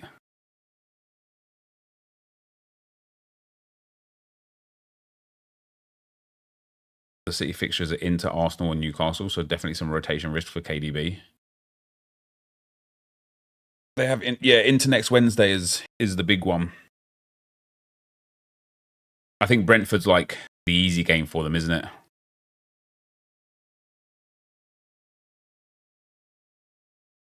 This would be my lineup, and I'd probably captain Bruno in this lineup. Then for my next in-season team, this is where it's difficult, and this is where So Rare have like made a rod for their own back in some regards. But like obviously being in Division 1 with good players is like important. But it's like if I go for David Raya, William Saliba, Martin Odegaard, Ayo Saka against Spurs away from home, there's every chance that this lineup gets relegated. And I don't even know who I'd put as the extra one. Like, do I go for De Bruyne? What if he does get rested? What if he does get rotated? Do I then instead go for Phil Foden? What other options do I have? Do I go for Gvardiol? Gvardiol's not a bad option. No point going for Heung-min Son, because if he does well, it means, you know, Raya and Saliba don't do well. If Raya keeps a clean sheet, it means Son likely does absolutely nothing. Can't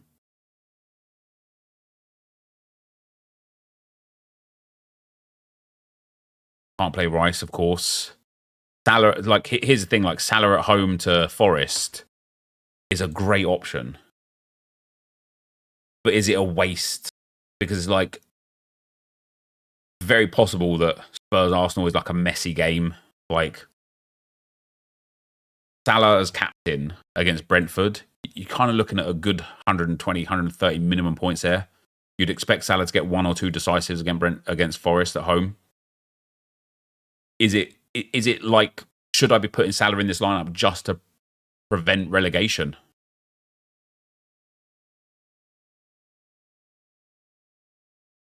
I think you're better off making a second City team with Gvardiol, KDB, Salah, and Raya as goalkeeper.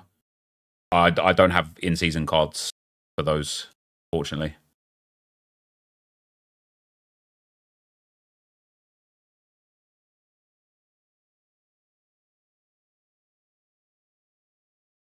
Also Champions League next midweek, right? Yes.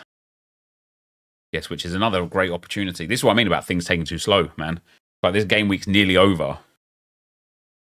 I just want my rewards and to get on to the next one, especially when it doesn't go my way. I'm like, yeah, get me to the next one, because like these players are good. They have potential. Son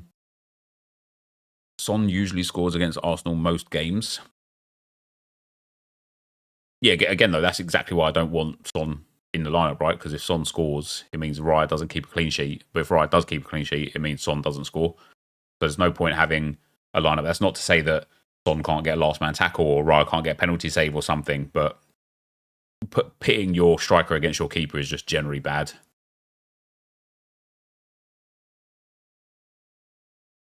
Salah instead of Bruno, and Bruno in this lineup. You know what I'd rather do? I'd rather do Salah instead of Rodri.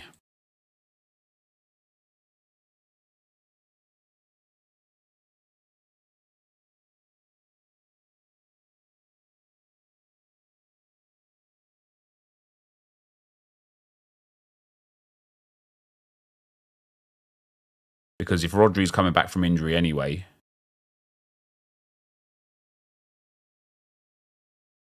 that might actually be the best possible 5 there.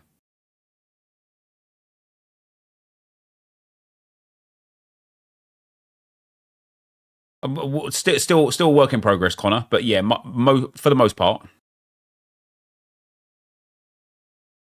we've got this sort of lineup here. Again, of course, is banking on Liverpool keeping a clean sheet. If Liverpool do keep a clean sheet, you would highly expect Alisson, Trent, and Salah to all score sort of like between them, especially with Salah at captain. If I had to guess, I'll probably go like 160, probably like 330 to 350 points.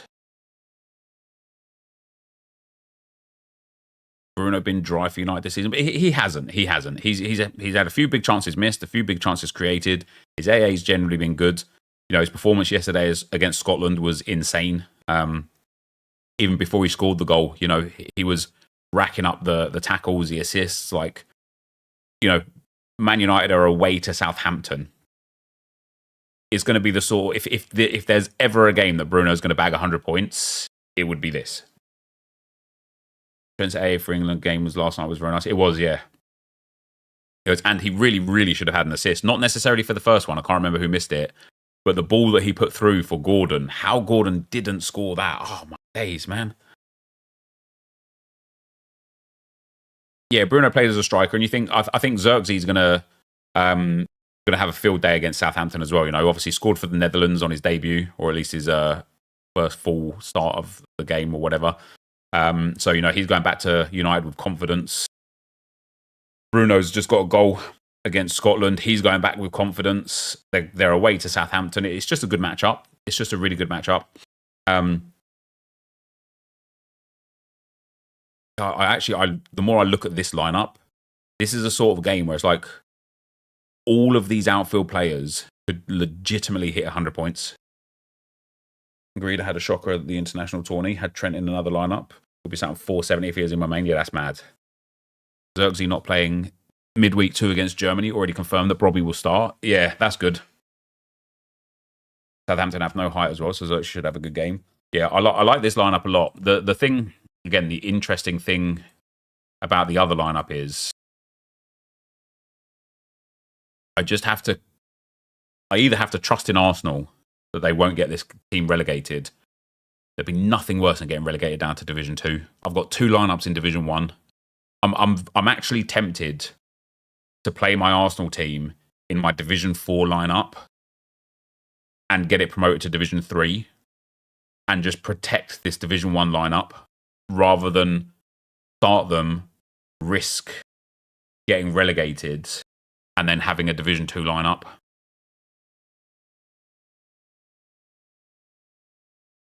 How many points was it?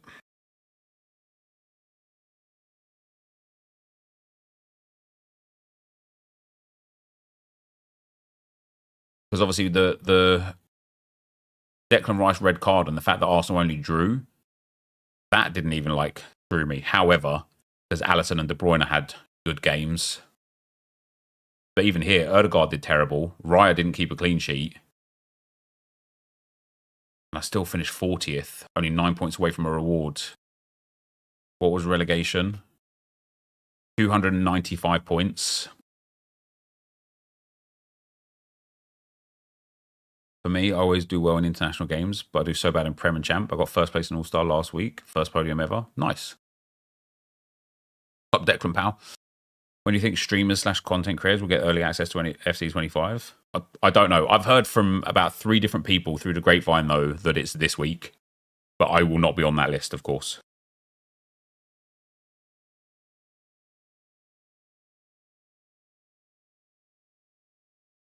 I play at 12:30, though, so I think it could be over before it starts, only issue. Games got to be played at some point or another, haven't they? Yeah, I'm looking at 295 points. What does it take to get 295 points? This is what I'm saying. This is why I feel like it's very possible. Look at that. I finished just outside of the relegation places. What did you need to get 295 points? What did he have?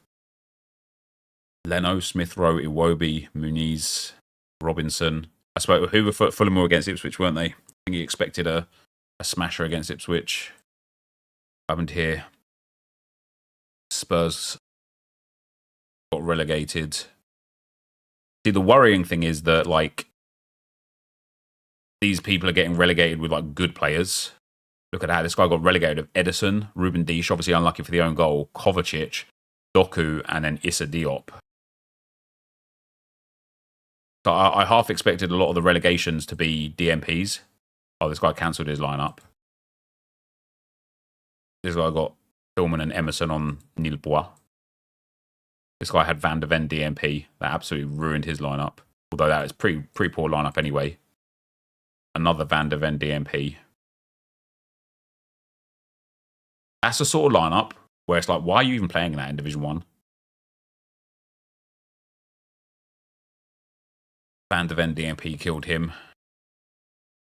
Declan Rice red card actually killed Pranksy there. Declan Rice red card as captain, that's tough. I don't know. I don't know what the... I wish there was like an average points needed to stay up, but if we got to look at, like, let's say 320, 330 points. Lanky boy, thanks for the 10 months, brother. Do I think we'll win on Sunday at Spurs? I think we can win. I do think we can win.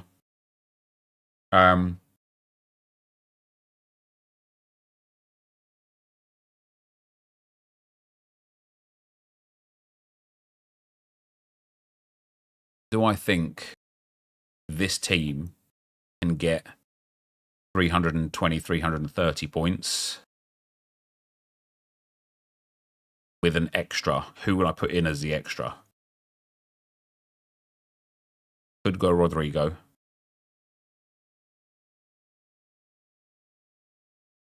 Again, it's that question, isn't it? Of, do I put in somebody who I think's got a chance to smash as like a backup to protecting the team and keeping it in the division?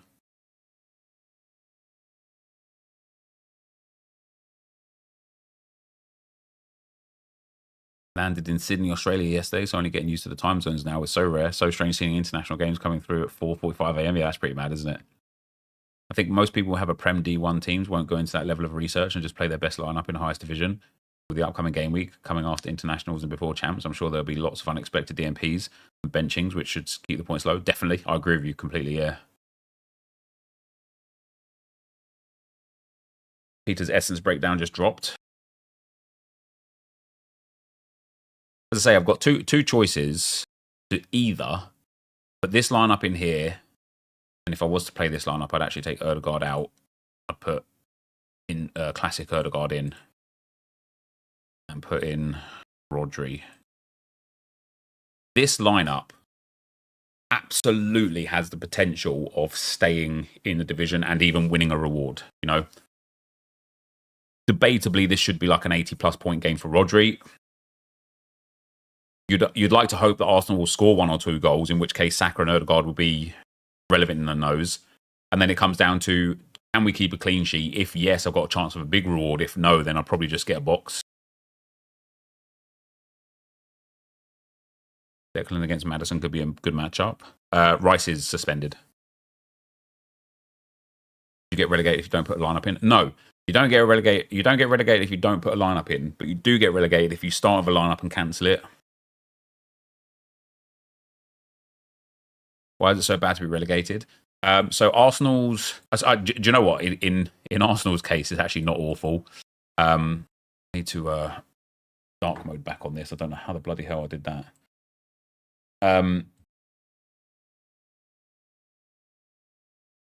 Basically, Arsenal got Spurs, and then what is it? City. Again, it's one of those situations where, like, who have Liverpool got? Liverpool got Bournemouth, who have Man United got Palace. So I can run again Alisson, Trent, Bruno Fernandes, and then City against Arsenal was like Rodri and Haaland. If there's any games of the season where Rodri and Haaland could potentially score low, it's against Arsenal, right? Then we've got... So Arsenal at home to Leicester. City away to Newcastle, Liverpool away to Wolves. Having just one D1 lineup here would be like at least worthwhile because Arsenal at home to Leicester is really good. And we've got Arsenal at home to Southampton, Liverpool away, City at home to Fulham. I need 2 lineups in Division 1 by this game week here. At least 2, if not all 3 of the lineups that I can have. What have we got? Liverpool, Chelsea, City, Wolves, Arsenal, Bournemouth. I'd like some lineups Division 1 there. The reason why it's good to have lineups in Division 1 is because if I finish really, really high, let's say I hit a podium spot, it's either going to be $1,500, $2,000 or $3,000 in Division 1, or in Division 2, it's $450, $700 and $1,300. Now, when Arsenal are at home to Leicester, imagine I don't have my lineups in Division 1 because I played with them elsewhere.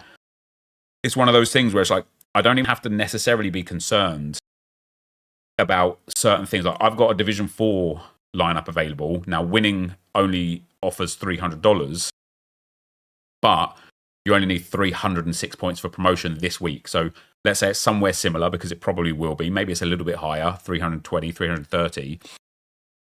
All of a sudden, if I put my Arsenal lineup in Division 4, not only have I actually got a really high chance of just picking up $50 or so and a box, although it'll be a 2-star box, I've got the chance of putting that lineup now into Division 3, which just means it's going to be better for the next week. Play the Arsenal stack in champ instead. Well, that's the conundrum, isn't it? Because I've got another option in Premier League. Like I want to get a team promoted, right? Aaron Ramsdale at home to Man United, not probably the best matchup, which is perfect for Division 4. Ben White away to Spurs, not the best matchup, perfect for Division 4. We've got Kai Havertz or Emil Smith-Rowe. Emil Smith-Rowe at home to West Ham, perfect for Division 4. Up front, believe it or not, Eddie Nketiah at home to Leicester is almost like perfect for Division 4, right? If he bags a goal or 2 against Leicester, I'm not saying he will. Leicester have been reasonably competent, but it's a situation where it's like, yeah, nice. Like I'm looking at this lineup now, and I wouldn't put in like a premium player really, but I might put in like a Kai Havertz here. Where's his? I've already used Havertz in Classic. Do I not have Kai Havertz from last season? That's mad. Maybe even like an Erdegaard here, right? Something like this as a lineup. Do I reckon Nketiah starts? Yeah, I would have thought so. He's had a good couple of weeks since he's signed now because of the international break to get fitness up, like used to the tactics, used to the team. Listen, I can't say. Don't take my opinion 100%, but I would have thought he would have started. When I look at this team here, I think, yeah, this team is shit enough that I don't expect anything off of it. According to Yowza, Rivals and SW Essence. What's SW Essence? Special Weekly Essence is not All-Star Essence. It just doesn't affect the odds at all. What is it then? If it's not All-Star, what does it have to... What is it?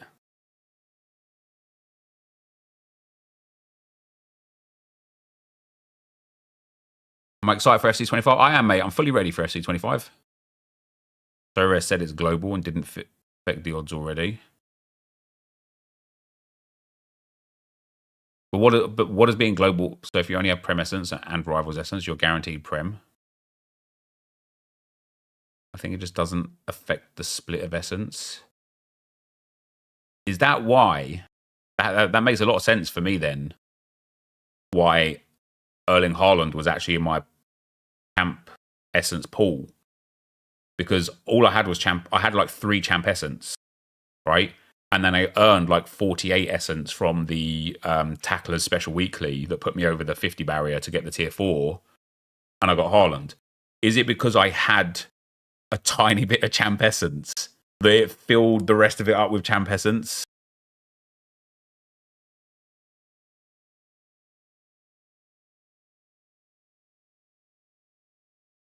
That's quite interesting. It meant I only had Champ. So does it like...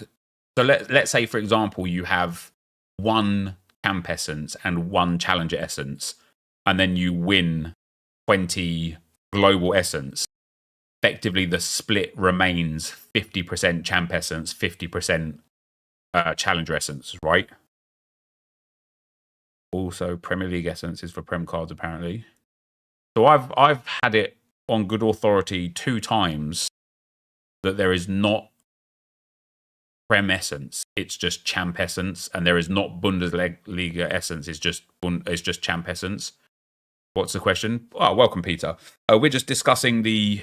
Somebody said you've put your essence thing out, which I'll read later. That essence from special weeklies and essence from rivals is global, which I think is misleading, not from you, but from So Rare, because for me, what I took from global was it allows me to get anything from any pool, but it seems like what it actually does is just fill up the pool of the essence split that you've already got. So if you already have. If you even have 1 champ essence and that's all you've got, and you get 50 global essence or 50 essence from special weekly, you effectively still have 100% champ essence, which is really cool if that's the case, because it allows me to kind of still focus. Like, I don't really want to collect contender essence at the very least, maybe even not challenger essence either. But yeah, it allows me to kind of like freely play those global competitions and attack them rather than use my leftovers in them to keep building my champ essence pool, which is pretty good. Something good unless you play contender and wanted that all-star chance. But you know, but that's Frank. That hilariously is exactly why So Rare have done it like that. Because if you've got loads of J League players and K League players that are a penny to the dollar compared to Premier League players and champ players, and you put your J League players into the special weekly and absolutely smash, your reward for it is just a contender essence. It's like I know it might be painful for those people that have got the J League players that are sitting there saying, "Oh man, that's so unfair for us." It's because your 100 points is just not as valuable as my 100 points, and that's just the truth. Like, sorry, the contender 100 points is just not as valuable as a champion 100 points, and that is just the truth. And so you are being rewarded accordingly. Which I actually think, again, in terms of like the integrity of the platform and the longevity of the platform, I think that's a positive thing.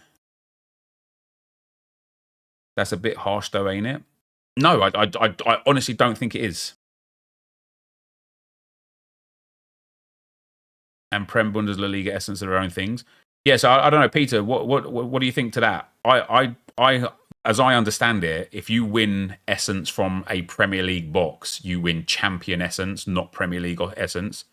Also, yes, there is Prem essence, Bundesliga essence. I guarantee it. Well, that absolutely changes everything. I was fully under the impression that all essence from any champ division was just champ essence. When did I... Yeah, it's interesting.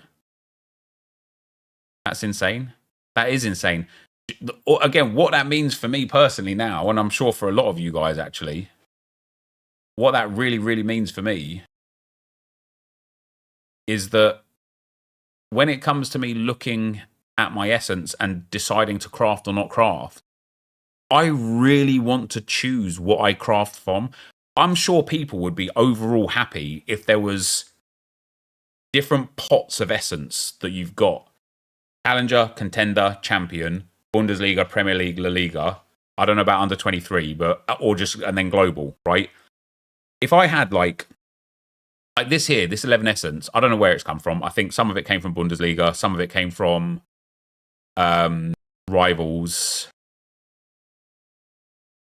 Where else did I get boxes last week?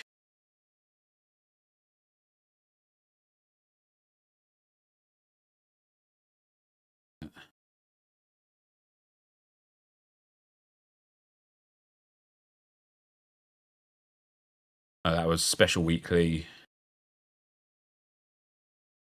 What was that? That was Prem. Oof.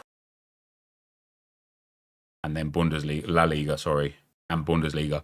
So I've got, I don't know what's in here, but I've got a little mix of global, champ, Prem, Bundes, whatever. But it was a new development for you. I think for everyone, yeah. Issue is people would just select champs, so they were guaranteed a good card. Where now Sorare can give you contender and be like, you had 1% chance of it, unlucky. Well, so somebody said it in a chat earlier, and I've actually seen somebody doing this on their account. When you look at a box, you can tell where the box comes from. And so let me go to my last rewards video.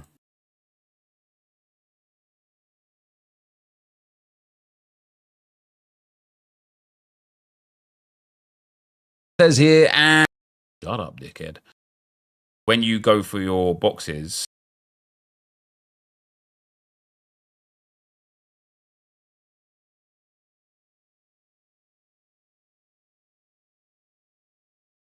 didn't it normally say it there? I know it says it here, but like I think I just claimed all and then left it. But you can effectively just claim. Let me get to the boxes again. Yeah, there you go. See that? It's under 23 season box. So I can claim that box only when you open them in rewards. Yeah. So effectively, you can just not open. Yeah, you can go. You have to go one by one, right? So even though it's not ideal, you can still kind of coerce your essence pools to how you want them, which means Sorare should just give us that capability anyway because it's possible and it's just logical, right? It's just logical. So what if people want to? Do you know how long? Do you know how hard it will be, or how beneficial for Sorare in some regards it will be, if people are able to craft cards from the pools of players that they want? And here's why it will be valuable. Let's say somebody crafts Erling Haaland out of a Premier League set of essence, then they go and spend £1,000 on Rodrigo. Who wins? Sorare wins. Sorare have now taken £1,000 of my money because I got a player that made sense for my gallery and wanted to add another one to make more sense for my gallery. If however, I crafted Robert Lewandowski, I'm just going to sell him, and that's it. Like, it just makes perfect sense for Sorare to allow you to craft cards from the divisions that you're in, because there is a cap, right? You can't make 6 Premier League teams in season to get Premier League essence. You can only get 3 Premier League teams. Well, you can do classic and in season, but in rare, for example, you are capped at 6 teams to be able to pick up essence for Premier League specifically. You can't do more. The only thing you can do on top then is take your global essence from your special weeklies, but there is an upper limit, which means there's no downside, really. I don't even think there's any downside whatsoever to allowing people to just save essence for a different pot that they want to draw from. Peter's article was very interesting. He's worried about the amount of Prem/La Liga essence as well as Super Rare. Makes a lot of sense why there were no boxes in Super Rare Special Weeklies. It does. If that is global essence and you had 1 Super Rare essence that was Prem, and then you won 20 Super Rare essence that was global, you now have 20 Super Rare essence that's Prem. Yeah. Have you ever had it before where you bought a card and now it's disappeared from my gallery? I've got my money back as if it's never happened. It's never happened to me, but I've seen a few people it happened to. And it's usually like the last guy that spoke to me about that. Apparently, Sorare thought he was doing credit card fraud. So he had to prove his card, his identity and stuff like that, and then had to go and buy the players again. So would you have it be more expensive for, say, Premier League than Scottish Prem? What's that specifically, Kieran? And that was me. There you go. He's in the chat. And you got it resolved, did you, Force? I think it gets really messy. Essence from rivals, etc. isn't distributed to a specific league. It just gets overly complicated, and ultimately everyone would want champ essence. Yeah, but the only way to want champ essence is to buy champ players, right? I don't think it gets really messy at all. I completely disagree with that. If instead of this 1 bar here, you had 7 or 6 bars, right? and they were just the individual bars. So let's say you had a Prem limited bar, a Bundesliga, a La Liga, a champ, a contender, a challenger, a global bar, and you just had 6 bars on the screen where it's like filled it up. You know, the global was just all of it, and then the rest were distributed to themselves. Yeah, I would wait till I got a Premier League card. But also, like, just because I wanted Prem Essence, you can't just get Prem Essence. You can't just get Champ Essence. You have to play those tournaments to get it. So I don't think by giving separate pots for each Essence available complicates anything whatsoever. In fact, it simplifies it, right? I mean, generally, they can't just give out Super Essence just because they would end up rewarding too many cards. At the current rate, they would basically run out of cards by the end of the season to reward. There's too little supply of Super Rares for Essence to be great for that scarcity. Yeah, that's interesting.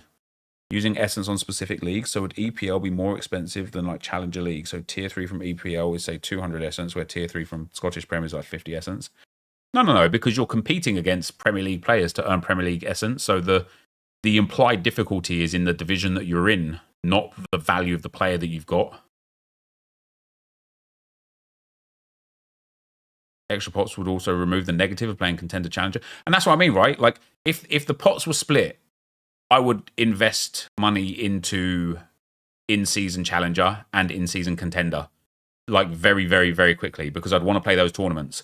But what I don't want to do, for example, is save up 47 Premier League Essence, get 3 contender Essence, and then SoRare offer me like some J-League bit part player that's worth £7. I'd just be livid.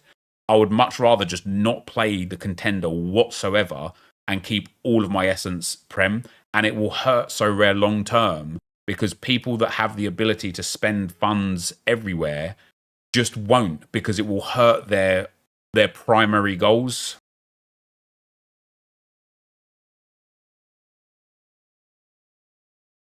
Can you leave your unboxes claimed every week?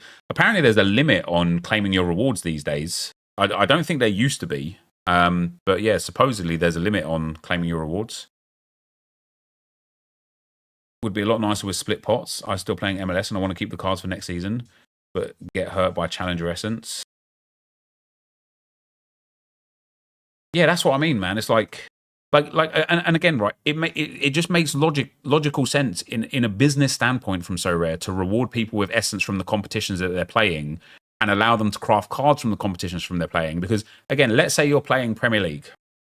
Let's say all you play is Premier League in season, and you've got 2 lineups, right? And all of a sudden, you get 50 Essence. You want to save for Tier 4 plus. You draw from that Tier 4 plus, and you hit Mohamed Salah in season, right? And you're like, oh my days, that's insane. He now goes into like my primary lineup, but my other forward was, I don't know, who's like a less of a consistent scorer. Like, let's say you got like Isaac as your other forward, and you've just replaced with Salah.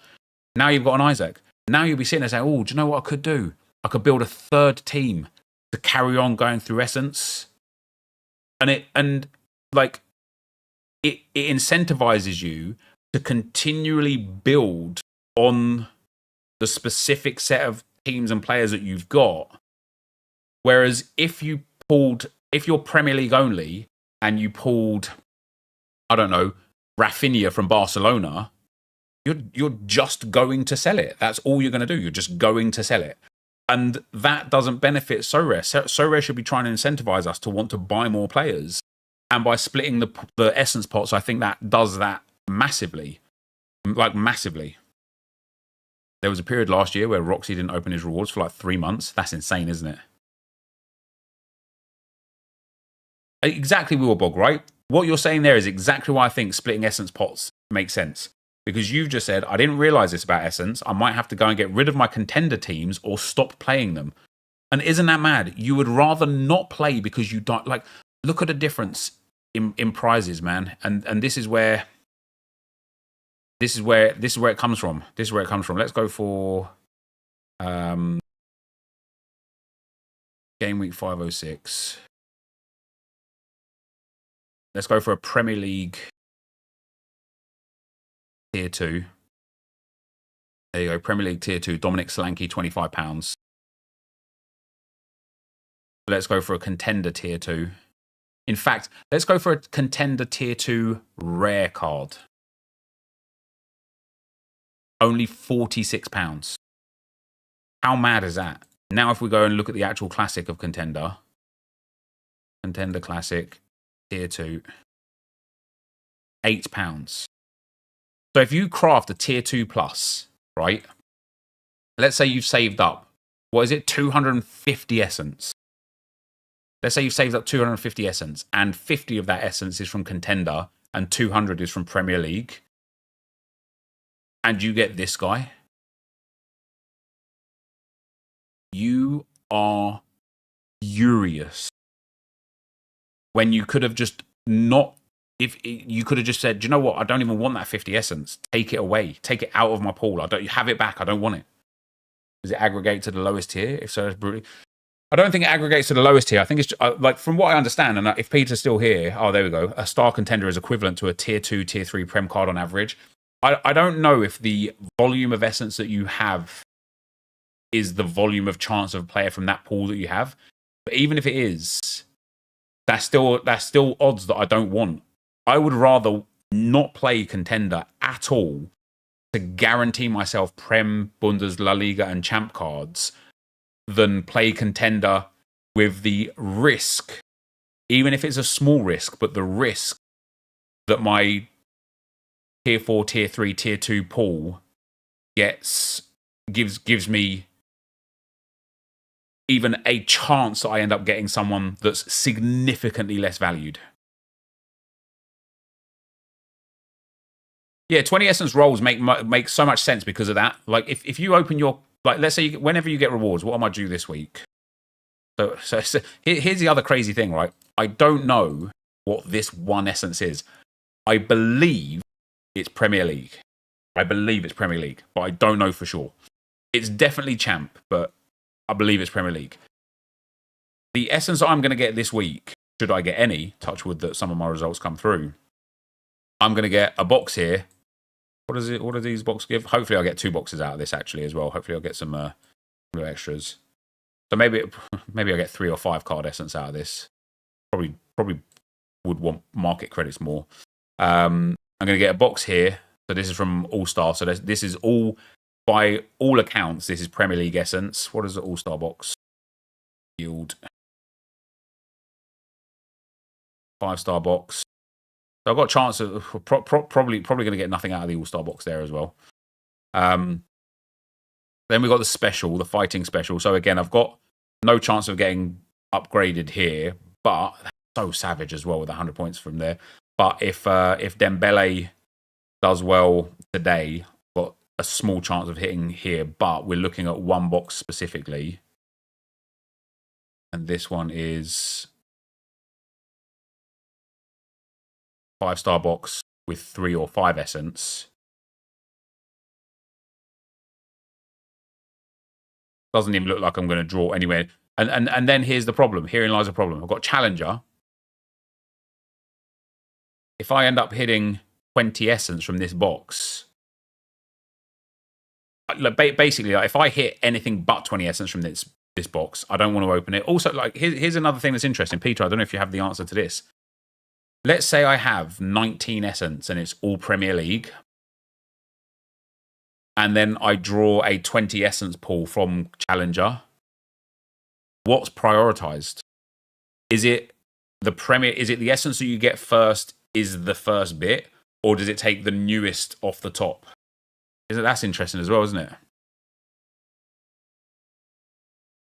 Does it actually? But in short, I tried to do the mental gymnastics there when I could have just explained. In short, claim the essence that you want to draw from, and as soon as you hit 20, open it, and then go and claim the rest of your essence. We're opening tier 5 plus boxes from now on. So I really like tier 4 plus, especially if we are able to, if Premier League essence is Premier League essence, I love the idea of saving 50 Premier League essence and ripping a tier 4 plus, because if I end up getting a tier 2 or a tier 1, it's going to be huge. Even if they wrote on the comp box that they came from, it makes it so much easier for me to open them. Yeah. It's a good question. I would assume first in, first out. Yeah, that would be my assumption as well. So the way Essence works, would it be beneficial to buy into a rare mid-table Premier League team to try and farm Essence? Yes. In fact, that's. But again, like, and this is why, again, I genuinely believe it's bad for Sorare's business to not extrapolate the Essence pools, is because it is literally exactly like one of the primary strategies right now would be to have 3 Premier League in-season teams in Limited, 3 Premier League Classic teams in Limited, and other teams. I'm not saying don't have other players from other divisions or regions, but to only play those teams in special weeklies and All-Star, because then you are effectively guaranteeing yourself 100% Premier League Essence, which means every pool you make will be a Premier League card, which is massively beneficial for you. The problem is it limits your buying power because, well, from Sorare's perspective, should I say, it limits your spending power because as soon as you buy Bundesliga team, you're now diluting your own essence. As soon as you buy or play into a tournament like a contender tournament, you're now diluting your own essence, and that's just awful. I would assume if you get a champ card, it uses champ essence, but if you've got challenger, it uses challenger essence. So as we've discovered today, Rico Man, thanks to Peter's work, is that there is Premier League essence, there is Bundesliga essence, and there is La Liga essence. Better to go and buy just good players in the Premier if you want to farm essence. Yeah, exactly, Habe. It doesn't have to be a stack, but I think the idea behind like a mid-table stacking team is because you could, like, especially in season when you only have to hit 50%, like top 50% to get your box. I think you could reasonably do that regularly and know that you've got, like, one of the benefits obviously of stacking is you've got control over everything. If the goalkeeper gets injured, you've got the other one. If a defender gets injured, you've got the other one. Like, you know that your players will always play together in the same game week because they all play for the same team. So there's like positives, and because you're buying a mid-table team, the expense is like way lower. So if you're looking to just farm Premier League essence, which let's not be silly either. I don't think you can like reasonably farm essence to the point where you're going to be like sitting there, dining on Sorare's dollar. But if we look at like Premier League boxes here, what's this box? 4-star box here. I mean, that's good enough. Jesus Christ, that's good enough. If you hit 5 or 10, you've got to save and save and save. But if you've got 3 lineups that you're regularly hitting top 50% in, you've got potential of hitting like 60 essence a week. And this again is where I think you can really smart play special weeklies, and where Sorare might be hurting themselves so bad is because if I have a priority lineups in Premier League and then I go and play Cap 270 with all of my contender players and I go and get myself the top box available from here 3 times. Is this three entries? Yeah, 3 times here. And I hit another 9 to 15 essence. And I'm not saying you will, because obviously there's level ups in here and there's market credits in here.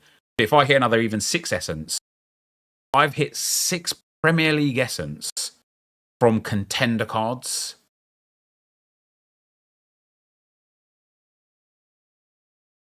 And with the amount of special weeklies we've got coming in October, this is honestly like,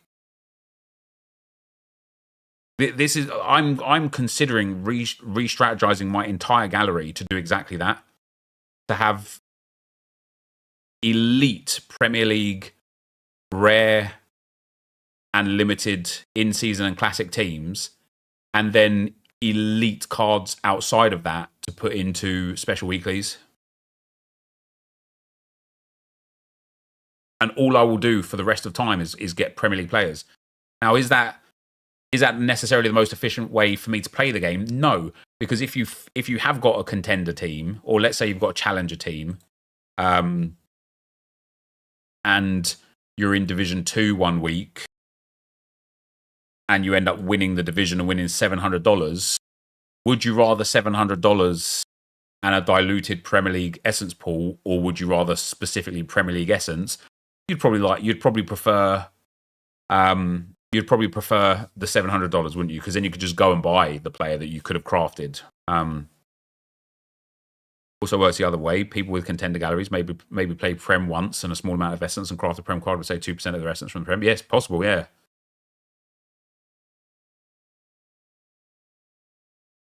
I mean, Southampton stat got me a box last Prem game week with a DMP goalkeeper. There you go. Concern is if Sorare change how special weekly essence works. Hard to fully commit to that. Yeah, it's true. It is true.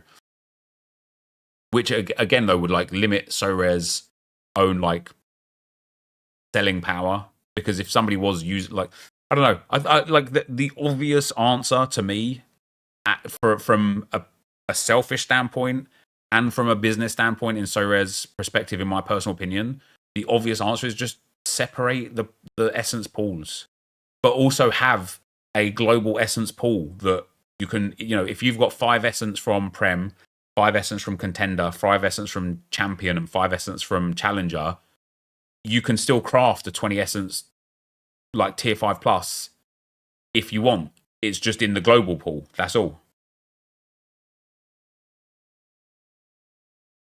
Do I think Gyökeres will join Arsenal?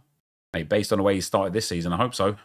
I don't know if we're like linked to him or anything again. Like, obviously, earliest we'll get him would be January, but it'll probably be next season now. But, by the time next season comes along, what is he, like 26 years old now? 25 years old, is he? 26, yeah. If it's next season, all of a sudden he's a 27-year-old striker. He looks like he's about 12, mind you. But, mate, what the hell is that? Scores.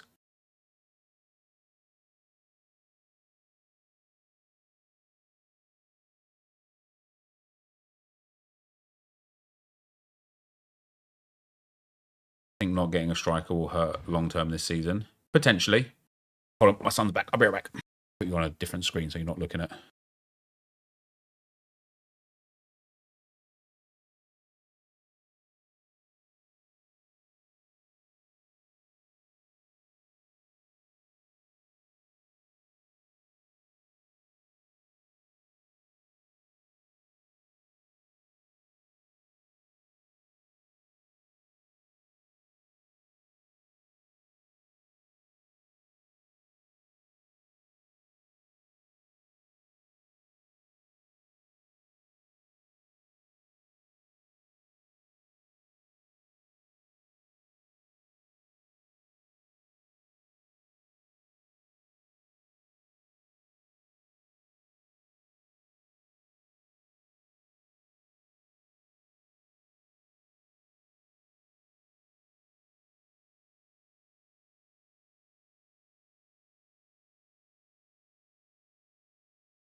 Oh.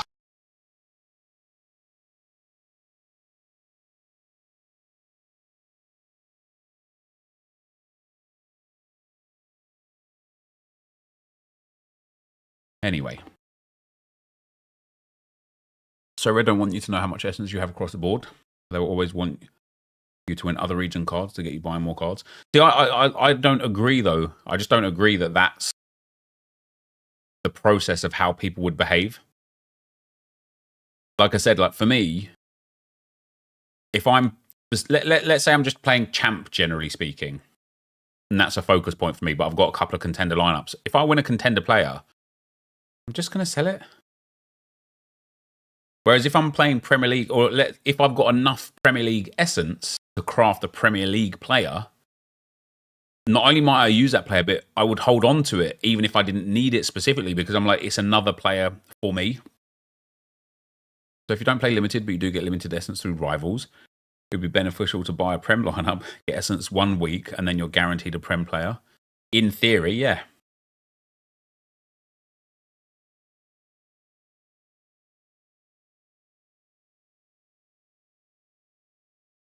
Yeah. Do you think the reduced number of boxes won in season? I hope not. Sean, thanks for the 3 months, man. No, listen, I don't think so. Obviously, there's 2 big elephants in the room for So Rare right now. The first elephant in the room is the fact that next year we're going to have even more classic cards. And then the next year we're going to have even more classic cards, and so on and so forth. And there absolutely has to be some consideration for that over time. I don't think it's a big problem right now, but I do think it's going to become a big problem. You know, at the point, like let's take Enquiries as an example. There's 115 cards of him right now at rare, whereas next year there'll be 165, and then the next year it'll be 225 rare. Now, 225 rare cards isn't the be all and end all. And of course, he's 26 years old. He's not gonna. It's not like he's going to retire tomorrow. But if we look at, let's say, Kylian Mbappe, who's 25 years old, Mbappe rare, there's already 342 Kylian Mbappe rares, right? Which means next year there's going to be 430, and then the year after that 520, and then 600. And it's like by the time Kylian Mbappe is 28 years old, there will be 600 rare cards that are classic.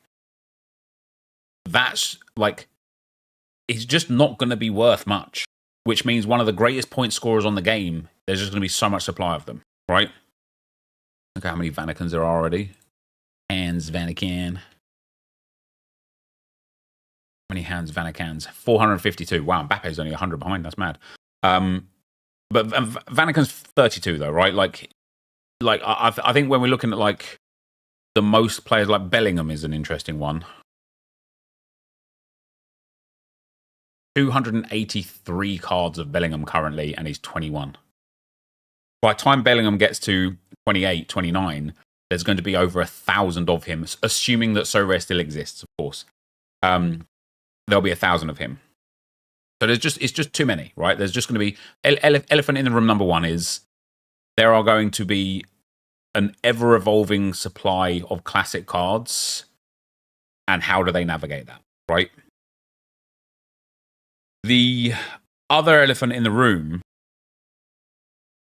is there are only 100 cards of Bellingham that can be given out a season. And so it's hilarious because on the one hand, 100 a year is going to dilute the classic pool over time.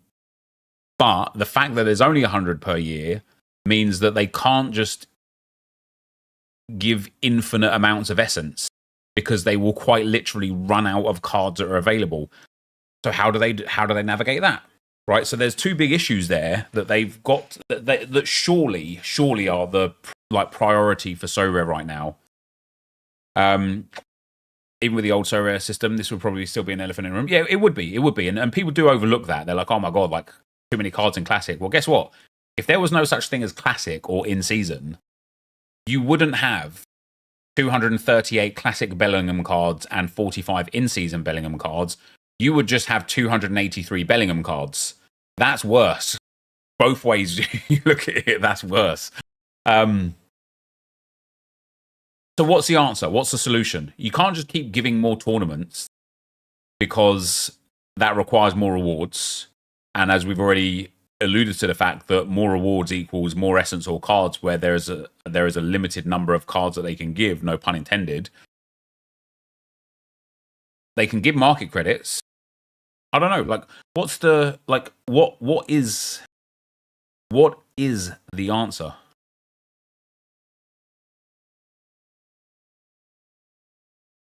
I think Classic will be fun to play with basically every card being affordable at the Classic level. It genuinely depends on what the rewards are and what the game is. If it's the current like structure that we have now, once we get to a point in time where like every single person can basically use a star player, I think it'd be so boring. Because you won't like there will be just no differentials, will there? You'll be like, oh my god, my Rodri only hit 92 points. I'm fucked. Because, you know, there's 75 De Bruyne's that got 100 points and there's only 25 rewards. And it's like there will be like I don't think we're there yet. I actually don't think I don't think we're like incredibly close to it either. Maybe like a year or two before that's an issue. But yeah, eventually I think it will be unfun. How do they rectify that? New game mode, different game structure for Classic, different differentials for Classic. Can we have a captain and a vice captain in Classic? Can we have something similar to collection bonus that gives people an edge in Classic that you can't otherwise have? Do we start using the tactic stuff like you have in Rivals in Classic? I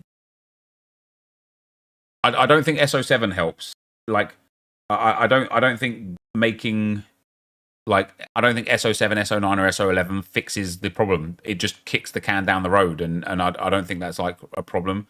I think £130 from Mbappe is cheap in a grand scheme of things. There's still a ton of money for one digital card. Yeah, it is. It really is. Yeah.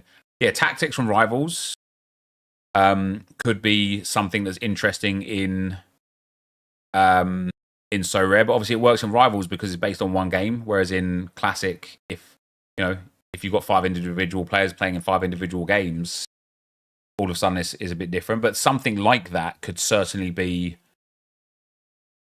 the way. You get high percentage of XP per player, or even just like a raw base score per player if they hit a specific tactic. So, for example, you could do individual players. You could do I don't know, what do they have? 220 passes. So like 50 passes from a player. And if they get the 50 accurate passes, you get 10 bonus points. Taxes would need to be modified and changed completely. Yeah, it would be. That type of addition would help Classic. But I do personally believe it would benefit the game. Like, the thing is, once it becomes too gimmicky, once it becomes they have to do something to fix a problem, and that's what it is. You have to again arrive at the underlying problem and figure out a way to fix that, because papering over the cracks isn't going to fix anything. With SO7, 2 extra cards will reduce similar lineups a ton. I just don't think it will, because the reason why you're going to SO7 is because there's too many stars. So if you're just going for SO7 instead of SO5, people are going to have Mbappe, Rodri, De Bruyne, Vinicius Jr., Bellingham, Gvardiol, Koundé, and whoever, pick in, and like Krabasi or something. They're like everyone's still going to have the same 7 instead of the same 5. Or not be surprised if Classic gets phased out completely in years to come.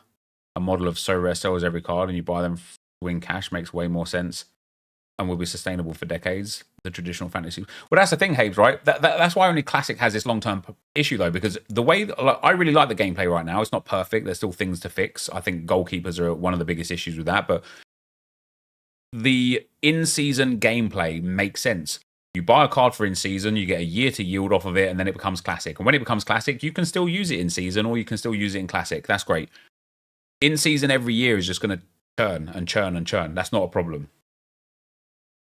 I think So Rare as a platform would actually hurt themselves long term if they phased classic out completely rather than found a way to make it work. I think it could be a bad idea, but something proper gamified, like when you win boxes, you get a tactics card, which you then apply each game week to individual cards. Yeah, potentially. And that's the thing, isn't it? Because like obviously what Haber's proposing is because Classic's going to run into this problem eventually, where there's just too many cards. And so is the solution just removing it completely and just allowing Classic cards in season but a maximum of 1? Or is the solution to gamify Classic a lot more to the point where you've got certain tactics or other like boosters to make cards different from each other? I don't know.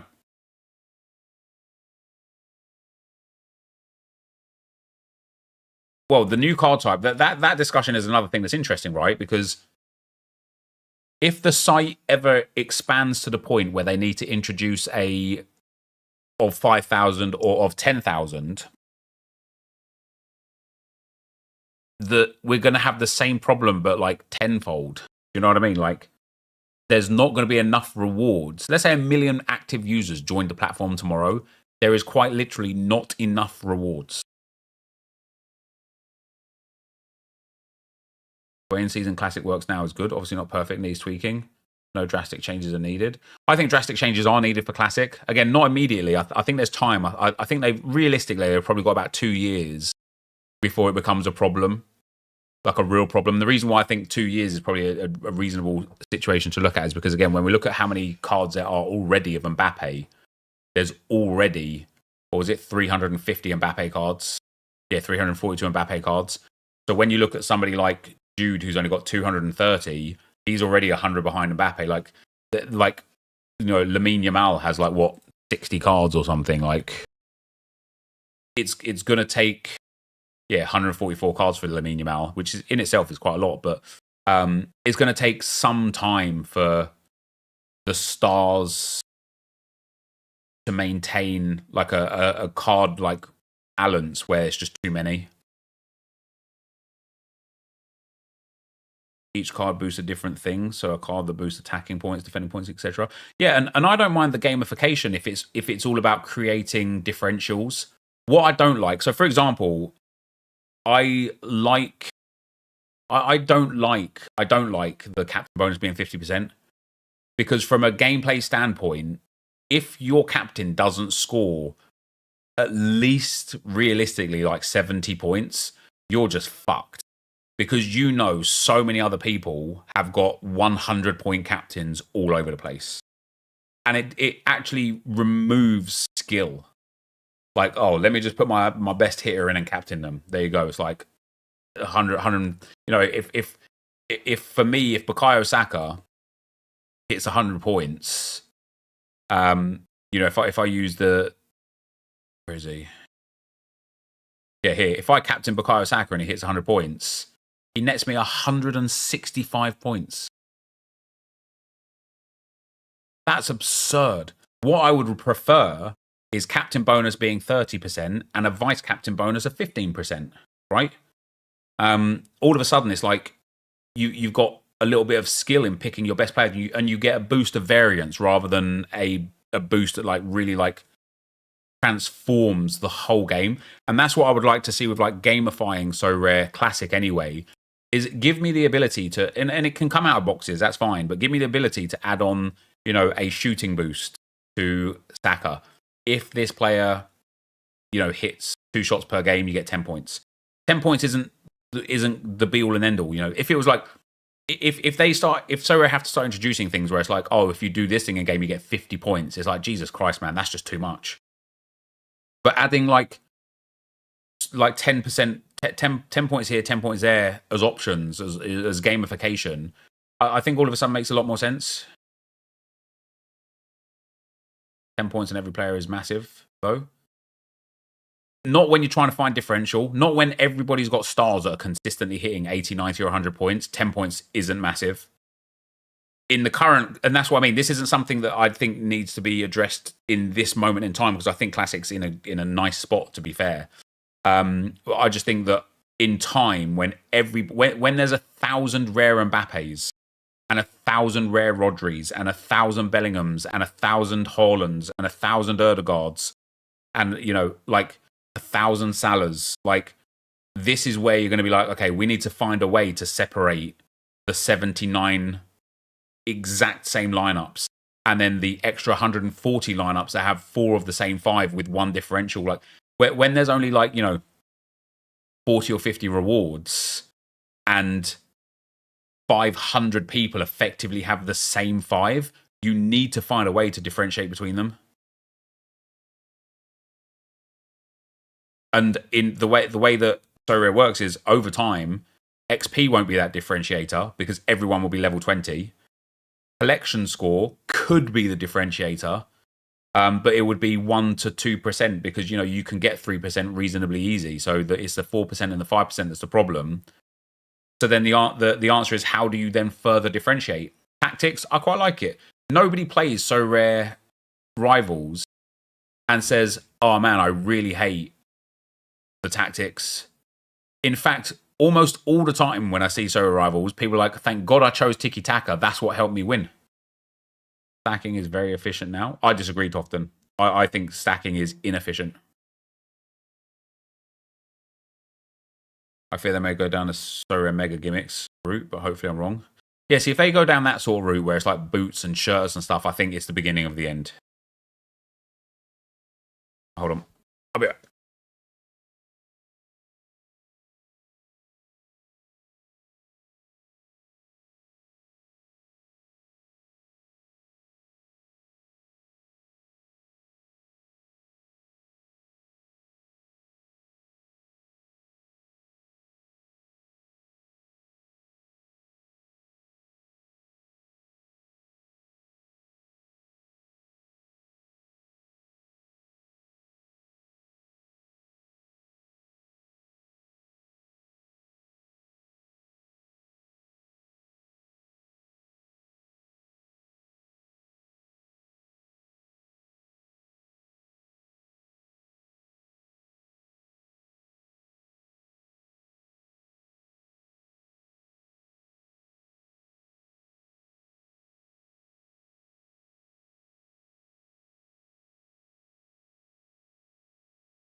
All right, guys. I would love to stay and chat more, but I am going to be on the podcast with Laird in an hour and Sean, and I'm sure we'll just regurgitate some of the same crap that I spoke about here.